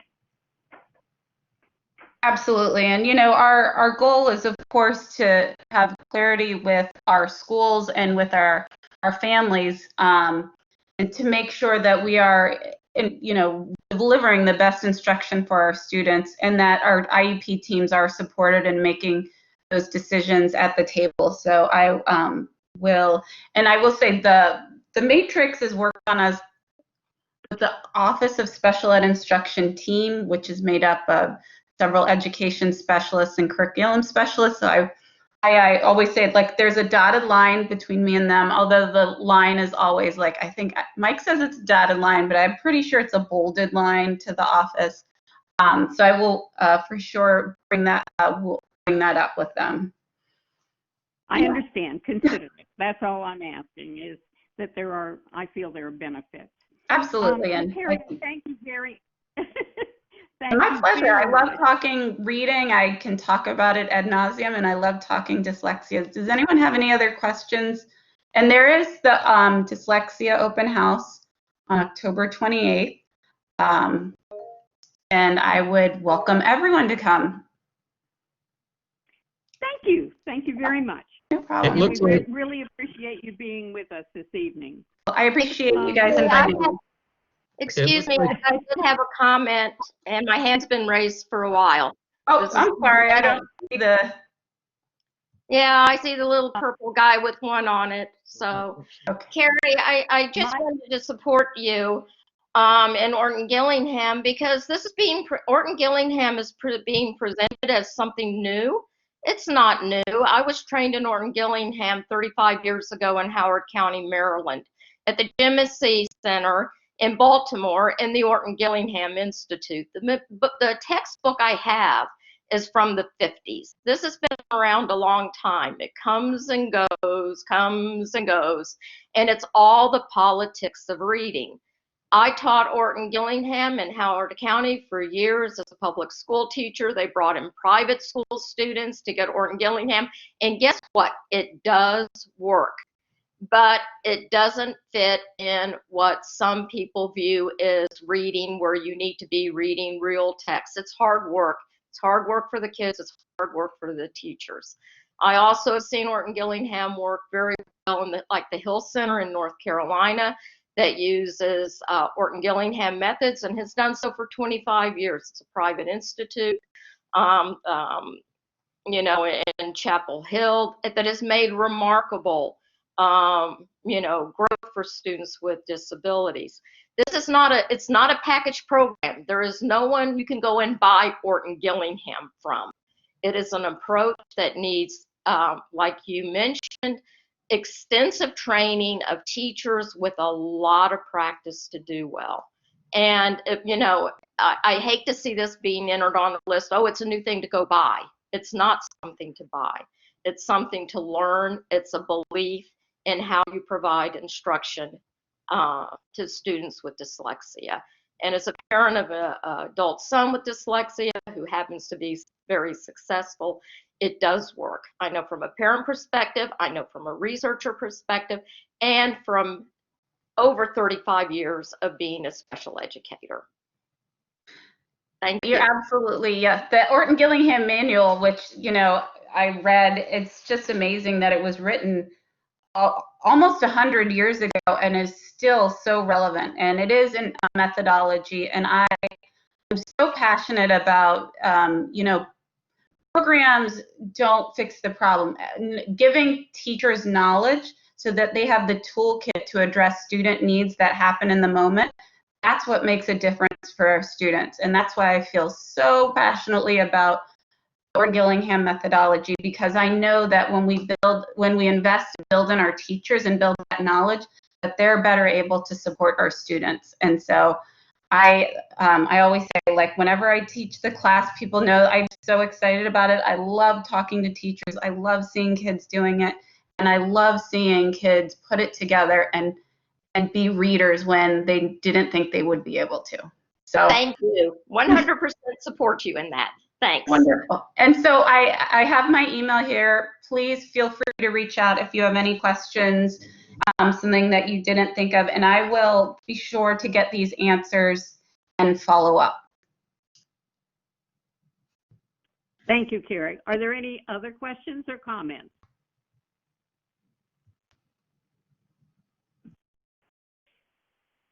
Okay, then we'll move on to the next item on our agenda, which is the special education updates with Dr. Boyd, Michael Bloom, and Jane Strong.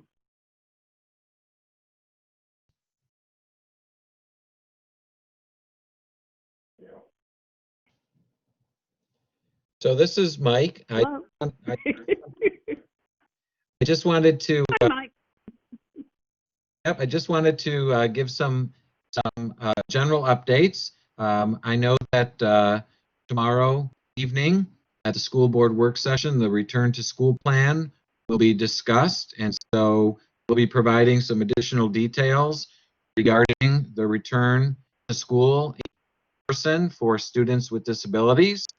Just know that as prepared our teachers for the return for in-person, we've been working very closely, our central office staff working very closely with school teams, create schedules. For example, our related service providers are working closely with case managers and school teams to be able to schedule related services in person when appropriate. We do realize that many children will still be receiving their education 100% virtually. So again, we are prepared with both our special education teachers as well as related service providers to continue with virtual instruction as appropriate as well. So as we prepare for in-person instruction, we've been also consulting with teachers around any behavioral supports, our ABA coaches, and our behavior intervention teachers. Again, we'll be providing both virtual and in-person support according to the schedule. Our phase-in plan does have students in our early childhood class-based programming and our preschool autism classrooms coming in first. And then after that, a week later, we do have students accessing our adapted curriculum and students at our elementary comprehensive services sites, as well as students at Key Center and Kilmer Center that will be starting shortly after our preschool students. So again, I think tomorrow's school board work session will provide some additional details as we move forward. And we certainly would ask that any parents in our community who have questions regarding the phase-in plan would reach out to their child's case manager, special education teacher, the building administrator, and of course our central office is also here and ready to answer questions as they come up. So I'm going to let Dr. Boyd speak a little bit more and provide some additional updates. Good evening again. I'm so sorry, my camera was off. Good evening again. Just to follow up with Mr. Bloom shared with you, tomorrow we do plan on providing additional updates to the school board, and the staff in the Department of Special Services in coordination with school-based principals and others that provided feedback. We did develop some additional groups that will be, that we're requesting that they return. As Mike shared, not all of our students will be able to come back, and that's certainly our request, or excuse me, our preference. but we know we have to be mindful of the health and mitigation measures as we're in the pandemic. So we do ask that you would provide feedback to us. You know, we know that there's no perfect answer, but we do want to make sure that we get our students who are most vulnerable in this virtual environment. They would have that in-person access to their teachers. I know there was some discussion earlier in the meeting that had questions about how are those students who will be coming back, how will they engage as they spend some of their time in special ed settings and some of their time in general ed settings. Again, with there being no perfect solutions for students who are going to be in some of our earlier groups to return, who are educated in both special education and general ed settings, while those those special education teachers will be coming back solely in the beginning. Those students will receive the direct in-person instruction from those special educators. While they're in the building, if they have classes that they would typically partake in that general education setting, that they would engage in those courses online. So again, there's no perfect solution, but we did want to make sure we were able to provide levels of supports for students who, again, had that very high need. So we encourage you to provide feedback. We encourage you to digest and to engage with us tomorrow during the board meeting. And if you have questions after that, please feel free to reach out. We know that only so much information can be conveyed in a slide, and there's so much more benefit that can happen as we engage in two-way conversation. So if you have questions or thoughts as you listen to the presentation or as you review the presentation material, please don't hesitate to contact us.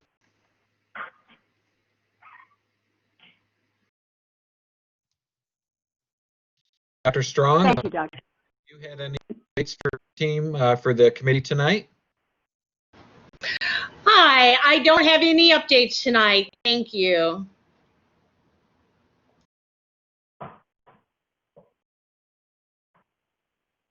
Okay, do we have any questions for the staff?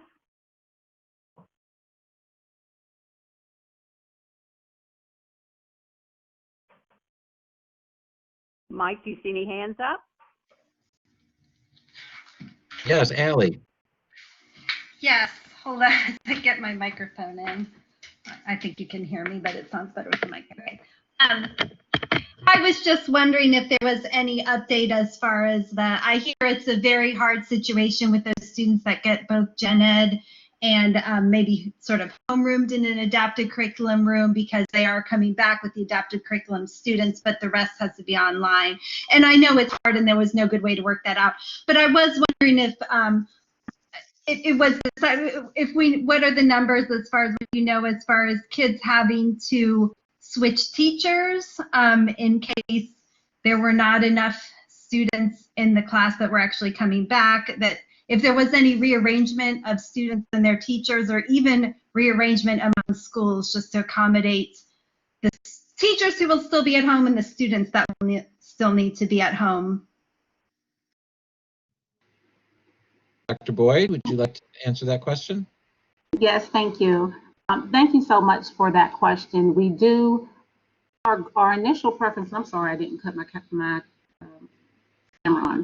on. Our first priority would be to try and keep those teacher-student connections. But again, as we look at teacher preference, or student preference or family preference to come virtual, to continue virtual, or to come in person, as we look at some of our teachers may need to be out and may need to telework for various situations, we do find that sometimes we may have to have a change in teacher and sometimes a change in class. Again, we're in an extremely challenging time with the pandemic, and it's the balance of health and safety, that whole Maslow's hierarchy of needs piece, but also trying to make sure that we can support our students instructionally.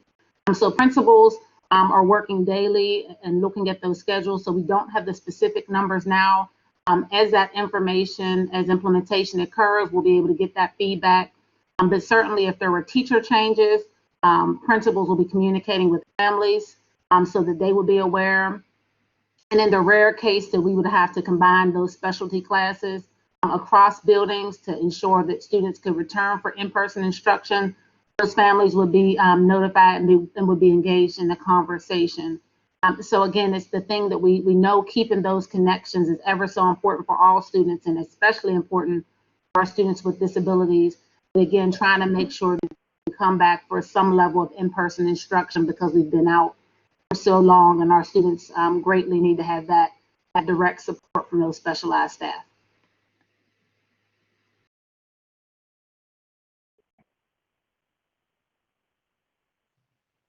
Thank you, Dr. Boyd. Connie, I don't The see next item up at this Go ahead. time, but I do want to remind everyone that the live streaming is scheduled to end at 9 p.m. this evening. We will continue to record this session. So for our community who's watching during the live streaming, if it ends at 9 o'clock, you can come to the ACSD webpage, and we will have the full recording of the meeting posted as soon as it's available to us, which should be hopefully tomorrow. We can get that posted on the webpage. Thank you, Mike. The next item on the agenda is the chair updates and new business. I wanted to let everyone know that we have scheduled the meeting for the Policy and Regulation Committee to meet with Jane Strong, and that will be on October 20th, that meeting of the subcommittee with Dr. Strong. The chair also wanted you to know that the executive committee provided input to Dr. Strong, feedback on the special ed parents handbook, which is being revised. And so we did provide that input. I just wanted to, part of business is to let new members know that if they have questions, and we have about 3 or 4 new members, good news is that most of our members are returning members. But for the new members, particularly if you missed the orientation, feel free to reach out to our executive committee. And for chairs, we're getting our chairs going for our subcommittees. Remember that if you have questions or want to reach out to staff, that you should come to the chair and bring that from your subcommittee to the chair. And I appreciate that. The next item on the agenda that we have would be new business, would be motions. And Allie, do you have the first motion? Would you please read that? And I believe staff has the ability to put it on the screen. Yes, thank you. I enlarged it on my screen, so I'm not watching if it's available on yours, but if that's okay, I'll go ahead and just read it. I move the ACSD shall request the staff liaison to take all necessary steps to add a representative member from the DDVA Decoding Dyslexia Virginia to the ACSD. Allie, this is Darcy. I second your motion. Okay, we're ready for debate. Please raise your hand if you'd like to make a comment during the debate, and remember that you will be limited to no more than 3 minutes.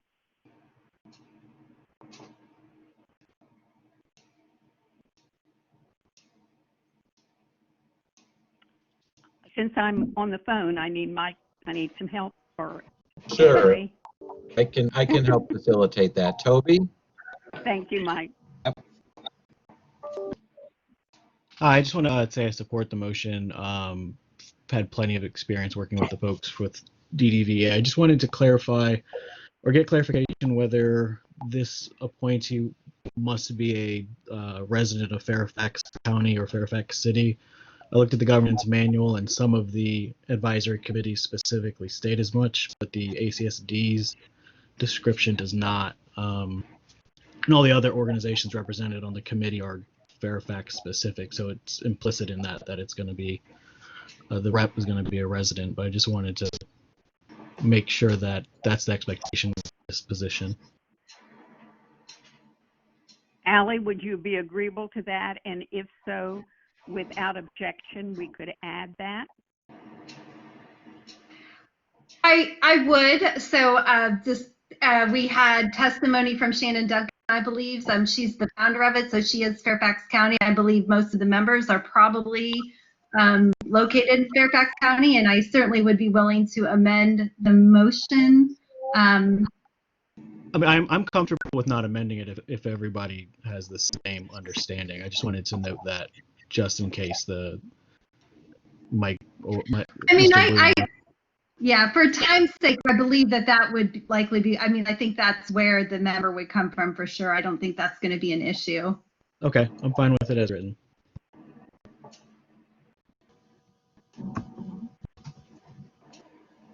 I don't see any other hands. Can I move to call the question?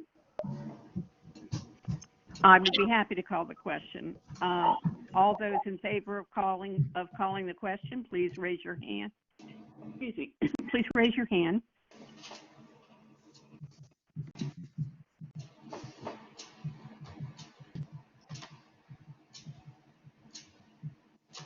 Mike, do we have 14?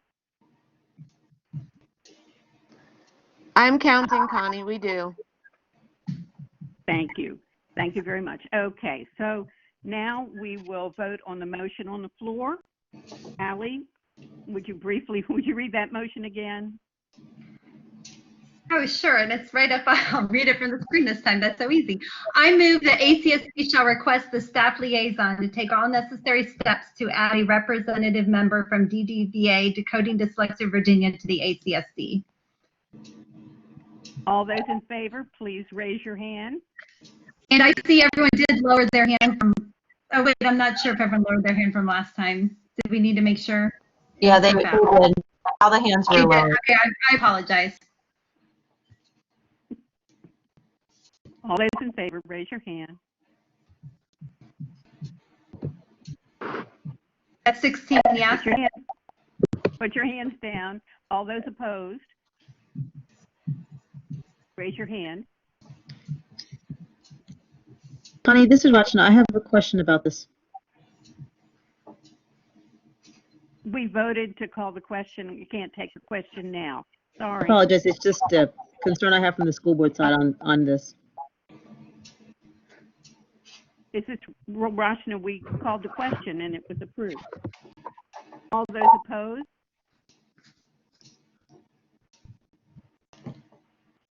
Anne Marie, did the motion pass? Yes, the motion approved? passed. It was unanimous. Okay, the motion is approved. It was unanimous.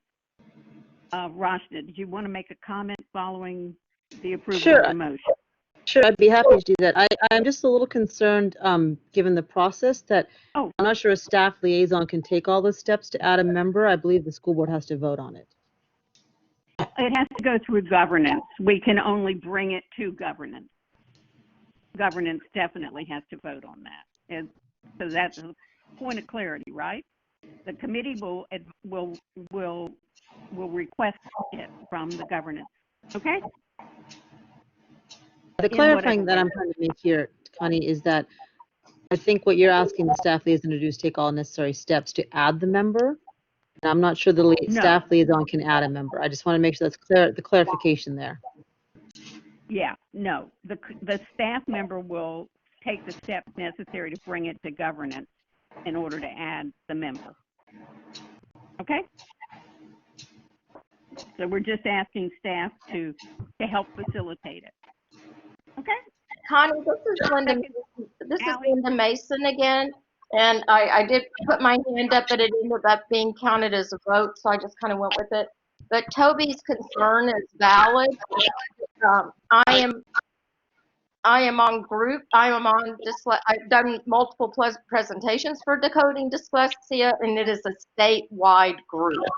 So we do want to make sure that Fairfax is represented, and that we don't have people, from, the northern, from the Richmond area. There are quite a few people from Richmond and Tidewater in the group.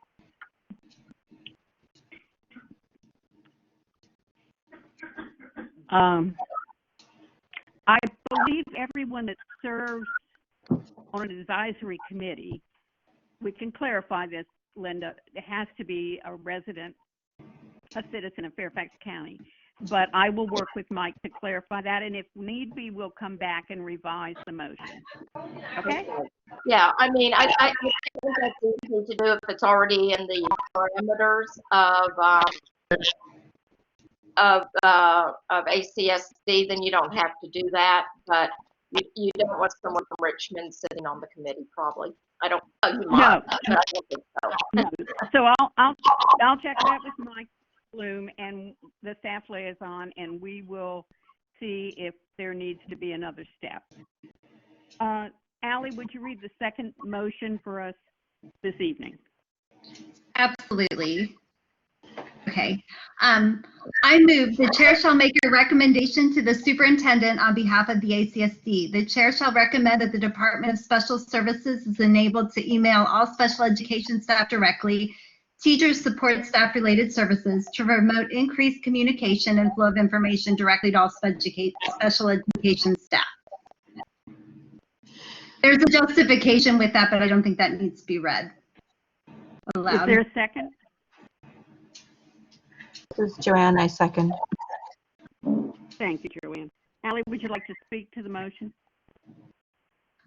I would like to speak to this motion. So, you know, in the justification, we did have Mike Bloom tell us at the last meeting, in response to a question, there was a document, virtual orientation considerations for students with disabilities, that IS staff had not received.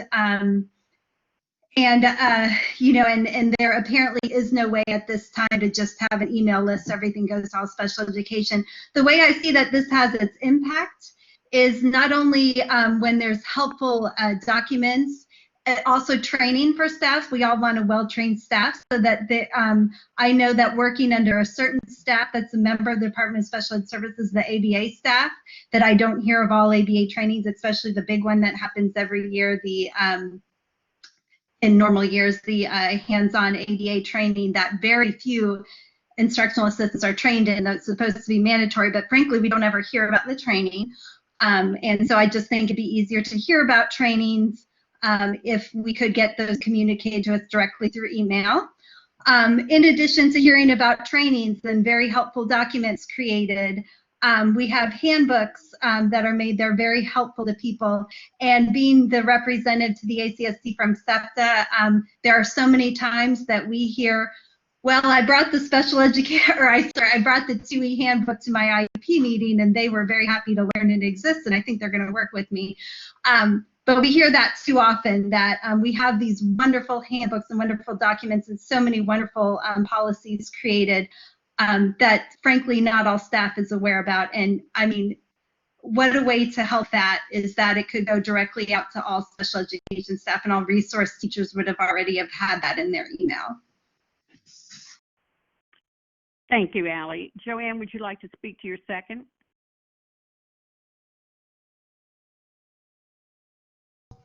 Joanne, would you like essentially, to speak to your second? Yeah, I agree that I think it would be helpful for, yeah, of course, I'm all about information and communication, and I always like to share everything and make sure that I know what is happening. So I do think it would be very helpful, and it would make it easier on folks on the staff if they don't have to be forwarding information all the time. Okay, thank you. For the debate now, please raise your hand if anyone else would like to make a comment.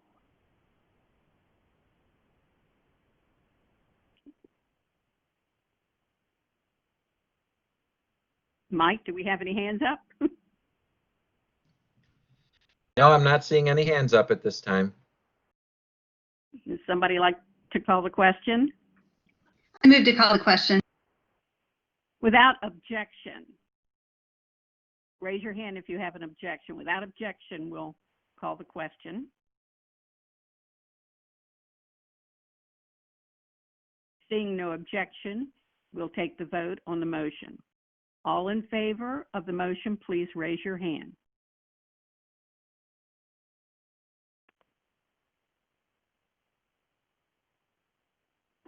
Thank you. Put your hand down. All those who oppose the motion, please raise your hand.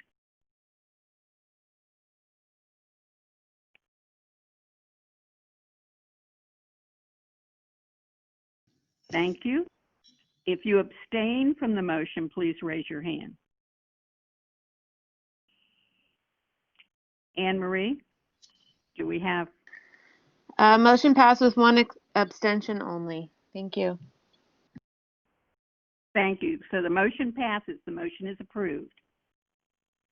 Allie, the third motion this evening. Would you please read the motion? Absolutely. I move the chair on behalf of the ACSD will advise the school board and superintendent of the need to ensure students with disabilities, the most underrepresented group at TJHSST, that's Thomas Jefferson, be included in all efforts to increase diversity, representation, and inclusion at Thomas Jefferson. Further, the ACSD and other disability stakeholders should be officially included in all ongoing district efforts to increase equity and diversity, both at TJHSST and the AAP pipeline. Thank you. Did we have a second? This is Joanna, and I second. Thank you, Joanna. Allie, would you like to speak to the motion? Sure, absolutely. I'm not sure that there's a lot more to say. I mean, because it's all written there in the motion is that students with disabilities are the most underrepresented of all the reported subgroups at Thomas Jefferson.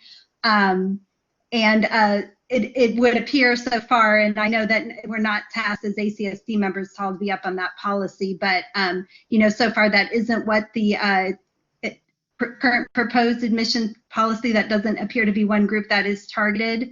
And certainly there are many qualified among the disability community that would make qualified, otherwise very qualified applicants for Thomas Jefferson. Thank you, Allie. Joanne, would you like to speak to the second? I think that this is an ongoing conversation that we've been having over the past several years regarding the services and provided to twice exceptional students. And so, yeah, it's definitely something where I think that it's an issue and an ongoing concern. And I know the county has been working, diligently to try and increase support and amount of inclusion of twice exceptional students in AAP, and so we just want to keep the momentum going. Thank you. I will say that it's really important. A lot of people don't realize, but the standard deviation between average and our lower performing students who have intervention and are typically supported through the Office of Special Education in Fairfax. The difference between the average and the lower the standard deviation is the same as between average and the highly gifted or the superior student. In Fairfax County in the past, especially the advanced academics or the gifted program was in the Office of Special Education, and it no longer is. It was moved to instructional services.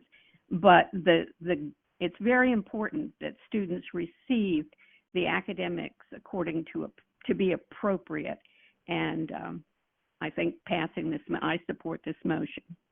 Are there any other, please raise your hand if there's anyone else who would like to comment on this motion.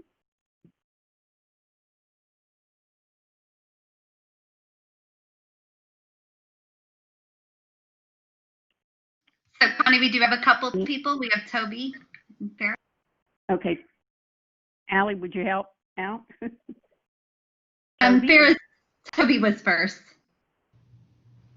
Hi, yeah, I think this is another good motion. My only concern with it is the inclusion of the language and other disability stakeholders. Not all disability stakeholders are created equal, and not all of them have interests that align with the ACSD's mission. So I don't know if anybody's amenable to striking that part and just leaving it as further. The ACSD should be officially included, so on and so forth.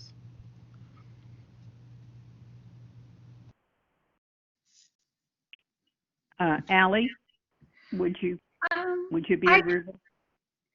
I guess I could respond respond to that, another possibility would be to list specific disability stakeholders.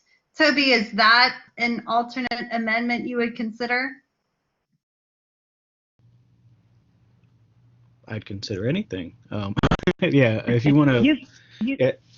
Yeah, I'm just uncomfortable with it just being as broad as it is because I don't want an organization that's not identified saying, hey, the ACSD said that stakeholders should be at the table, so let us sit at the table when we might not agree with the position that various organizations might take on this issue.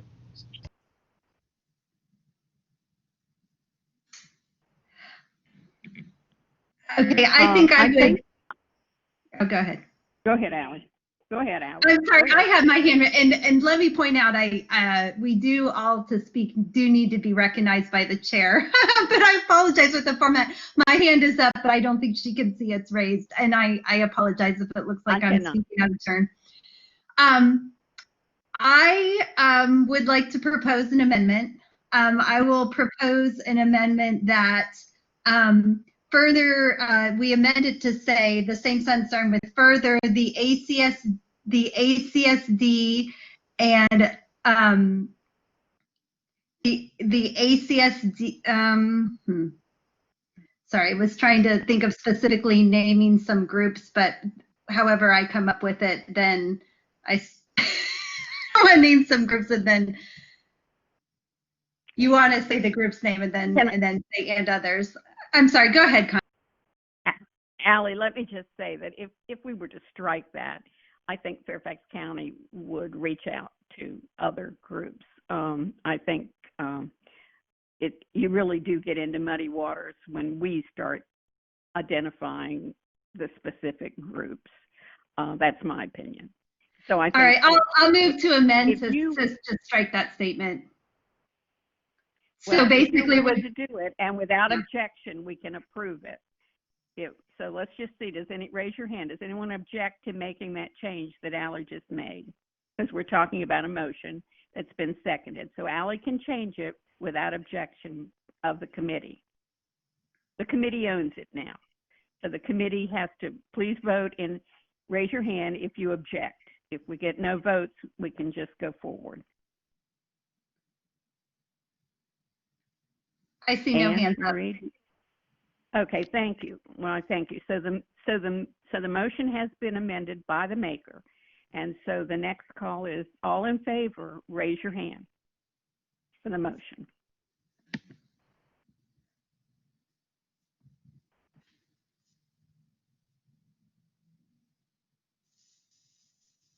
Okay, put your hands down, and all opposed, raise your hand.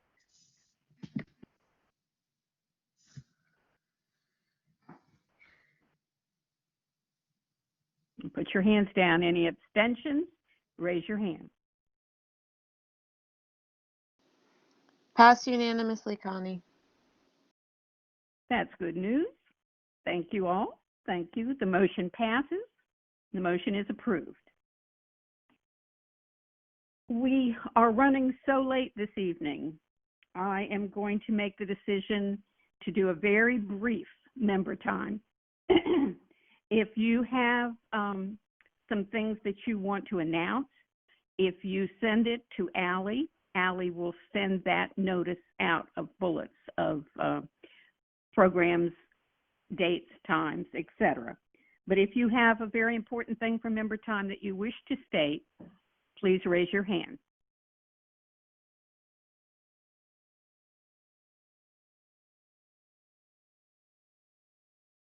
Anne Marie? No one raised their hand. Thank you, members. The next item on the agenda is the subcommittee updates. And I am going to ask the members of the subcommittee that were able to choose a chair to please send an email to Allie that states your name, the name of the subcommittee, the chair if you've chosen them, and if you have determined your focus. And Allie, we can mail that out at the same time to the committee members. Our next meeting is scheduled for November the 11th. Mike, is That is the election day, and the students are sent home 2 hours early. Do you see a conflict with us meeting on the 11th?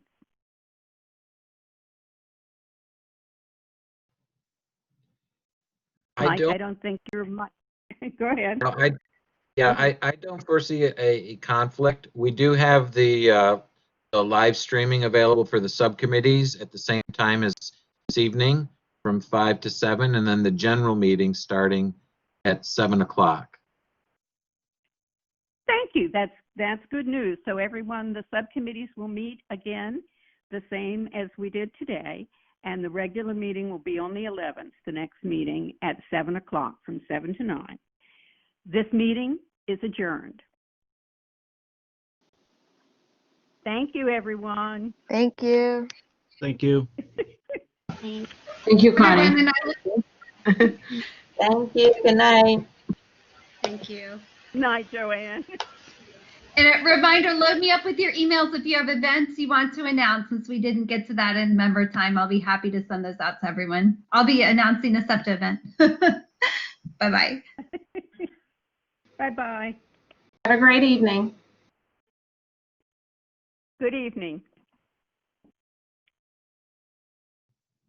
Mike, are you still on?